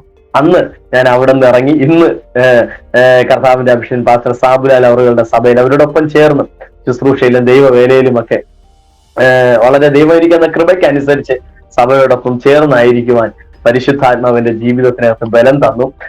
എന്റെ ആ കാലഘട്ടങ്ങൾ കഴിഞ്ഞ് 2-ാമത്തെ വർഷം 2018 എന്റെ വിവാഹം നടക്കുവാനായിട്ട് ഇടയായി തീർന്നു. ഇനിയൊരു നല്ല കുടുംബമില്ല, ഇനിയൊരു നല്ല ഭാവി ഇല്ലെന്ന് പറഞ്ഞ അതേ നാട്ടുകാരുടെ മുൻപിൽ ഏകദേശം എന്റെ വീട്ടിൽ നിന്ന് 1.5 കിലോമീറ്റർ മാത്രം അകലെ ഉള്ള ഒരു പെൺകുട്ടിയെ തന്നെ പരിശുദ്ധാത്മാവ് എനിക്ക് എന്റെ ഉത്തമ ഇണയായി അല്ലെങ്കിൽ തുണയായിട്ട് തരുവാനായിട്ട് ഇടയായി തീർന്നു. അവിടെ നിന്ന് 1.5 വർഷം നമുക്ക് തലമുറകളില്ലായിരുന്നു. ഞാൻ പെട്ടെന്ന് പറഞ്ഞു നിർത്തട്ടെ, തലമുറകളില്ലായിരുന്നു. അപ്പോ ഒത്തിരി പേർ അതിന്റെ വിഷയത്തിലും നമ്മളെ കുറ്റം പറഞ്ഞു. പാടുന്ന ആളാണ്, ചർച്ചിൽ ശുശ്രൂഷിക്കുന്ന ആളാണ്, നിങ്ങൾക്ക് തലമുറകളില്ലല്ലോ എന്നൊക്കെ പറഞ്ഞു. പക്ഷെ അതിന്റെ നടുവിലും 2020 വളരെ വിശ്വാസത്തോടുകൂടെ 2018 നമ്മുടെ വിവാഹം നടക്കുന്നു. മെയ് 5. 2020 തൊട്ട് നമ്മൾ തലമുറകൾക്ക് വേണ്ടി സത്യത്തിൽ പ്രാർത്ഥിക്കാൻ തുടങ്ങി. അന്ന് വരെ നമുക്ക് ടെൻഷൻ ഇല്ല, കാരണം നമ്മളെ കുറിച്ച് നാട്ടുകാർക്കാണ് ഏറ്റവും കൂടുതൽ ടെൻഷൻ. നമ്മുടെ ജീവിതത്തിൽ എന്തെങ്കിലും ഇല്ലെങ്കിൽ ബാക്കിയുള്ളവർക്കാണ് ടെൻഷൻ, നമുക്ക് ടെൻഷൻ ഇല്ലേലും. അപ്പോ 2020 മുതൽ ഞാൻ എന്റെ വൈഫിനോട് പറഞ്ഞു, എന്നെ ഭ്രാന്തി എന്ന് കൊണ്ടുവന്നൊരു ദൈവമാണ്. എന്റെ വൈഫ് ഒരു ഹൈന്ദവ ബാക്ക്ഗ്രൗണ്ട് എന്നും അത്ഭുതകരമായ ഒരു സാക്ഷ്യത്തോടെ പുറത്തു വന്നൊരു വ്യക്തിയാണ്. അപ്പൊ ഞാൻ പറയും, നമ്മളെ രണ്ടുപേരുടെയും ജീവിതത്തിനകത്ത് പ്രവർത്തിച്ച ദൈവം തലമുറ തരാൻ ശക്തനാണ്. അപ്പൊ പിന്നെ നമുക്ക് ഡോക്ടേഴ്സിന്റെ അടുത്ത് പോവേണ്ട ആവശ്യമില്ല. പോയി അവർക്ക് വെറുതെ പൈസ, എന്റെ ജ്യേഷ്ഠൻ 5 വർഷം പൈസ കൊടുക്കുമ്പോൾ എനിക്കതറിയാം, അവര് മെന്റലി നമ്മളെ തകർത്ത് കളയും, സാമ്പത്തികമായിട്ട് നമ്മളെ തകർത്ത് കളയും, അവസാനം ഒരു പ്രയോജനം ഉണ്ടാവത്തില്ല. അപ്പൊ അതുകൊണ്ട് ഞാൻ പറഞ്ഞു, യേശു തരും, കർത്താവ് വിശ്വസ്തനാണ്. പക്ഷെ നമ്മൾ പ്രാർത്ഥിക്കത്തില്ല. നമ്മൾ ഈ ശുശ്രൂഷകൾ, കൺവെൻഷനുകൾ, അവിടെ പാടാൻ പോകുന്ന കൊയറുണ്ട്. വളരെ, എന്റെ വൈഫ് ഒരു ഫാർമസിസ്റ്റ് ആണ്, വൈഫ് ജോലിക്ക് പോകുന്നു, ഞാനും മേസ്തിരി പണിക്ക് പോയിട്ട് വരുന്നു, വൈകിട്ട് കൺവെൻഷന് പോകുന്നു. നമുക്കൊരു ടെൻഷനും ഇല്ല, വളരെ സന്തോഷത്തോടെ പൊക്കണം. പക്ഷെ നാട്ടുകാരുടെ സമ്മർദ്ദം കാരണമാണ് സത്യത്തിൽ നമ്മൾ ആ വിഷയത്തിന് വേണ്ടി പ്രാർത്ഥിക്കാൻ തുടങ്ങി. വീട്ടുകാര് വളരെ അതിനെ പിന്നെ പ്രഷർ ചെയ്യാൻ തുടങ്ങി. പക്ഷെ 2020 വിശ്വാസത്തോടെ 2 തലമുറകൾക്കുള്ള ഡ്രസ്സ് വാങ്ങിച്ചു വെച്ചു. മോന്റെയും മോളെയും പേര്. വൈഫിനെ കൊണ്ടുവിടാൻ രാവിലെ ആക്റ്റീവയിൽ പോകുന്ന സമയത്ത് ഞാൻ ഇങ്ങനെ പറഞ്ഞു, മോളെ പേര് ഫെബിയെന്നും മോന്റെ പേര് ഫെബിനെന്നും നമുക്ക് ഇടാം. 2 പേർക്ക് ഇന്ന് വൈകുന്നേരം പോയി 2 ഡ്രസ്സ് വാങ്ങിക്കാം, നമുക്ക് വിശ്വാസത്തോടെ പ്രാർത്ഥിക്കാം. ആ 2020 7ാം മാസമായപ്പോൾ എന്റെ കർത്താവ് ആ വിശ്വാസത്തെ മാനിച്ചു, ആ പ്രാർത്ഥനയെ മാനിച്ചു. ദൈവത്തിന്റെ കൃപ എന്ന് തന്നെ പറയാം. നമ്മുടെ പ്രാർത്ഥന കൊണ്ടോ വിശ്വാസം കൊണ്ടൊന്നും അല്ല, എല്ലാം കൃപയാണ്. അപ്പം നമ്മളോട് കൃപ കാണിച്ചു. ഇന്ന് 2 തലമുറകളെ പരിശുദ്ധാത്മാവ് നമുക്ക് നൽകിയിരിക്കുന്നു. മോളെ ഡെലിവറി സമയത്തൊക്കെ കുഞ്ഞുദരത്തിൽ മരിച്ചു പോയെന്നാ പറഞ്ഞ ഡോക്ടർ. 5ാം പ്രാവശ്യം എന്നോട് ഒപ്പിട്ട് വാങ്ങിച്ചു, കുഞ്ഞ് മരിച്ചുപോയി, ഇനി മരിച്ച കുഞ്ഞിന് ഓപ്പറേഷൻ ചെയ്തെടുക്കുകയാണെന്നൊക്കെ പറഞ്ഞു. പക്ഷേ അതിന്റെ നടുവിൽ നിന്നെല്ലാം എന്റെ കർത്താവ് ജീവനോടെ തലമുറകളെ നൽകി തരുവാൻ ഇടയായി തീർന്നു. ഇന്ന് വളരെ സന്തോഷത്തോടെ കർത്താവിന്റെ വേലയിലായിരിക്കാൻ ദൈവം തന്ന കൃപയ്ക്കനുസരിച്ച്, അത് എല്ലാം പൂർണ്ണമായതൊന്നും ഞാൻ പറയുന്നില്ല, ആ കൃപയ്ക്കനുസരിച്ചായിരിക്കാൻ കർത്താവ് കൃപ തന്നിരി. ഇന്നും നമ്മളെ കുടുംബത്തോടെ പരിശുദ്ധാത്മാവ് വഴി നടത്തി. ദൈവത്തിന്റെ കൃപയാൽ എന്ന് നിങ്ങളോടൊപ്പം ഈ സാക്ഷ്യത്തെ പങ്കുവെക്കാൻ ഇന്ന് ഒത്തിരി പേര് പ്രാർത്ഥനയ്ക്കും അല്ലെങ്കിൽ ശുശ്രൂഷയ്ക്കുമൊക്കെ ആയിട്ട് പല സ്ഥാനങ്ങളിൽ നിന്ന് വിളിക്കുന്നുണ്ട്. ഒരുപക്ഷെ ഇന്ന് യൂട്യൂബിനകത്തും അനവധി പേർ കണ്ടിട്ട് പല പ്രാർത്ഥനാ വിഷയങ്ങൾ പറഞ്ഞു. അതിന് ഒത്തിരി വിടുതലുകൾ നമുക്ക് ഈ ദിവസങ്ങളിൽ കാണുവാനായിട്ട് കഴിയുന്നുണ്ട്. നമുക്കൊരു ഹെവൻലി ഫീൽ എന്ന് പറയുന്ന ഒരു യൂട്യൂബ് ചാനൽ എന്റെ പേരിലുണ്ട്. അപ്പൊ അതിനകത്ത് ഒത്തിരി മെസ്സേജുകളും ഒക്കെ അതിനകത്ത് വരുമ്പോൾ ഒത്തിരി പേര് വിളിക്കാറുണ്ട്. ഒത്തിരി പ്രാർത്ഥനാ വിഷയങ്ങൾ കർത്താവ് മറുപടി തരും. ഇതിനൊന്നും ഒരു യോഗ്യതയില്ല, ഞാൻ പറയുന്നത് ഇതിനൊന്നും ഒരു യോഗ്യതയുമില്ല. പക്ഷെ കൃപ ഒന്നുകൊണ്ട് മാത്രമാണ് പരിശുദ്ധാത്മാവ് എന്നെ ഇന്നയോളം വഴി നടത്തി. ഈ സന്ദേശം അല്ലെങ്കിൽ ഈ സാക്ഷ്യം കേൾക്കുമ്പോൾ നിങ്ങളുടെ ജീവിതത്തിനകത്ത് ദൈവവുമായിട്ടുള്ള ബന്ധത്തിൽ എവിടെയെങ്കിലും നിങ്ങൾക്ക് അടുക്കാൻ, ഏതെങ്കിലും ഒരു ഭാഗത്ത് ദൈവം നിങ്ങളുടെ ജീവിതത്തെ ടച്ച് ചെയ്യുന്നുണ്ടെങ്കിൽ ആ വിഷയത്തെ നിങ്ങൾ ദൈവകരത്തിൽ വിട്ടുകൊടുക്കുക. ഞാൻ പറയട്ടെ, എവിടെ നിങ്ങൾ തകർന്നോ അവിടെ നിങ്ങൾ മാനിക്കപ്പെടും. എന്നെ പണ്ട് കളിയാക്കി പാസ്റ്റർ എന്ന് വിളിച്ചവരൊക്കെ ഇന്ന് യഥാർത്ഥത്തിൽ അങ്ങനെ വിളിക്കാൻ മടിച്ചു നിൽക്കുന്നത് പലപ്പോഴും ഞാൻ കണ്ടിട്ടുണ്ട്. കളിയാക്കി ബ്രദറെ എന്ന് വിളിച്ചവർ പലരുടെയും വീട്ടിനകത്ത് കയറി പ്രാർത്ഥിപ്പാൻ പരിശുദ്ധാത്മാവ് എനിക്ക് കൃപ തന്നിട്ടുണ്ട്. ഇതൊന്നും ഞാൻ അങ്ങ് പറയുന്നത് വേറൊന്നും കൊണ്ടല്ല, ദൈവത്തിന്റെ കൃപയാണ്. ഇതിനൊന്നും ഞാൻ യോഗ്യനല്ല. കർത്താവ്, അത് ഞാൻ പറയുന്നത്, എവിടെ നിങ്ങൾ നിന്ദിക്കപ്പെട്ടു അവിടെ നിങ്ങൾ മാനിക്കപ്പെടും. എവിടെ നിങ്ങൾ തകർന്നോ അവിടെ ദൈവം നിങ്ങളെ ഉയർത്തും. ഇന്നും കർത്താവിന്റെ കൃപയാൽ ദൈവം വളർത്തിക്കൊണ്ടിരിക്കുന്നു. ഈ സാക്ഷ്യത്തെ പറയാൻ പരിശുദ്ധാത്മാവ് ഈ പ്ലാറ്റ്ഫോമിലൂടെ എന്നെ സഹായിച്ചതിനെ ഓർത്തും കർത്താവിന്റെ അഭിഷിക്തനെ ഓർത്തും ഈ ചാനലിനെ ഓർത്ത് ഞാൻ ദൈവത്തെ സ്തുതിക്കുന്നു. ദൈവത്തിന് ഞാൻ മുഴുവൻ മഹത്വവും പറയുന്നു. ആമേൻ. അനുഗ്രഹിക്കപ്പെട്ടതായ ഒരു അനുഭവം ഇന്ന് സന്ധ്യാകാലം ശ്രദ്ധിക്കുവാൻ സർവകൃപാലുവായ ദൈവം നമ്മെ സഹായിച്ചല്ലോ. ഇന്ന് ഇവിടെ നമ്മളിവിടെ ഇങ്ങനെ ഇരിക്കുമ്പോൾ ഒരു നിമിഷം പിന്നിലേക്ക് തിരിഞ്ഞു നോക്കുമ്പോൾ എങ്ങനെയാണ് കർത്തദാസിനെ ഫീൽ ചെയ്യുന്നത്?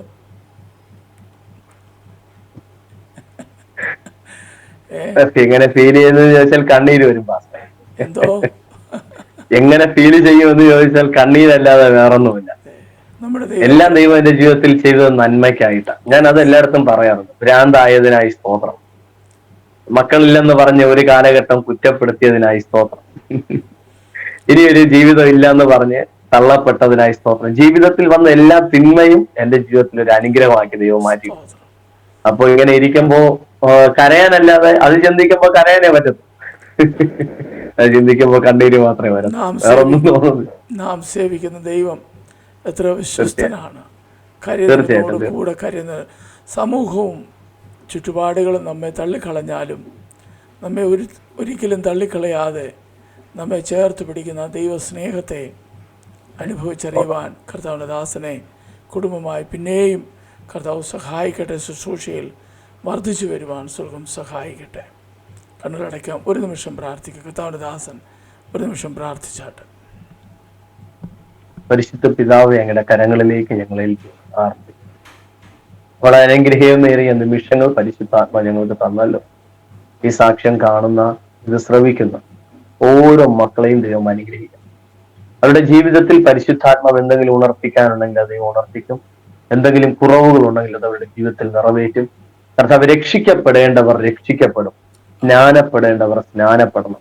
പാരമ്പര്യങ്ങൾക്കകത്ത് കുടുങ്ങിക്കിടക്കുന്ന അനവധി പേരുണ്ട്. അവർ യഥാർത്ഥമായ രക്ഷ തിരിച്ചറിയട്ടെ എന്ന് പ്രാർത്ഥിക്കുന്ന കർത്താവ്. ഒരാത്മാവിനെ നഷ്ടമാക്കുന്നത് എത്ര ഭയങ്കരമാണ് കർത്താവ്. ഒരാത്മാവിന്റെ വില സർവ്വലോകത്തെക്കാളും വലുതാണെന്ന് ബൈബിൾ പഠിപ്പിക്കുന്നു.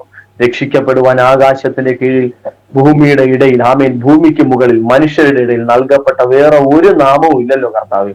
യേശു എന്ന നാമമല്ലാതെ ആ നാമം പ്രതി ഞാൻ ഈ മക്കളെ അനുഗ്രഹിക്കുന്നു. ഈ ചാനലിനെ, കർത്തദാസനെ അനുഗ്രഹിച്ച് പ്രാർത്ഥിക്കുന്നത്, കാണുന്നവരെ അനുഗ്രഹിച്ച് പ്രാർത്ഥിക്കുന്നു.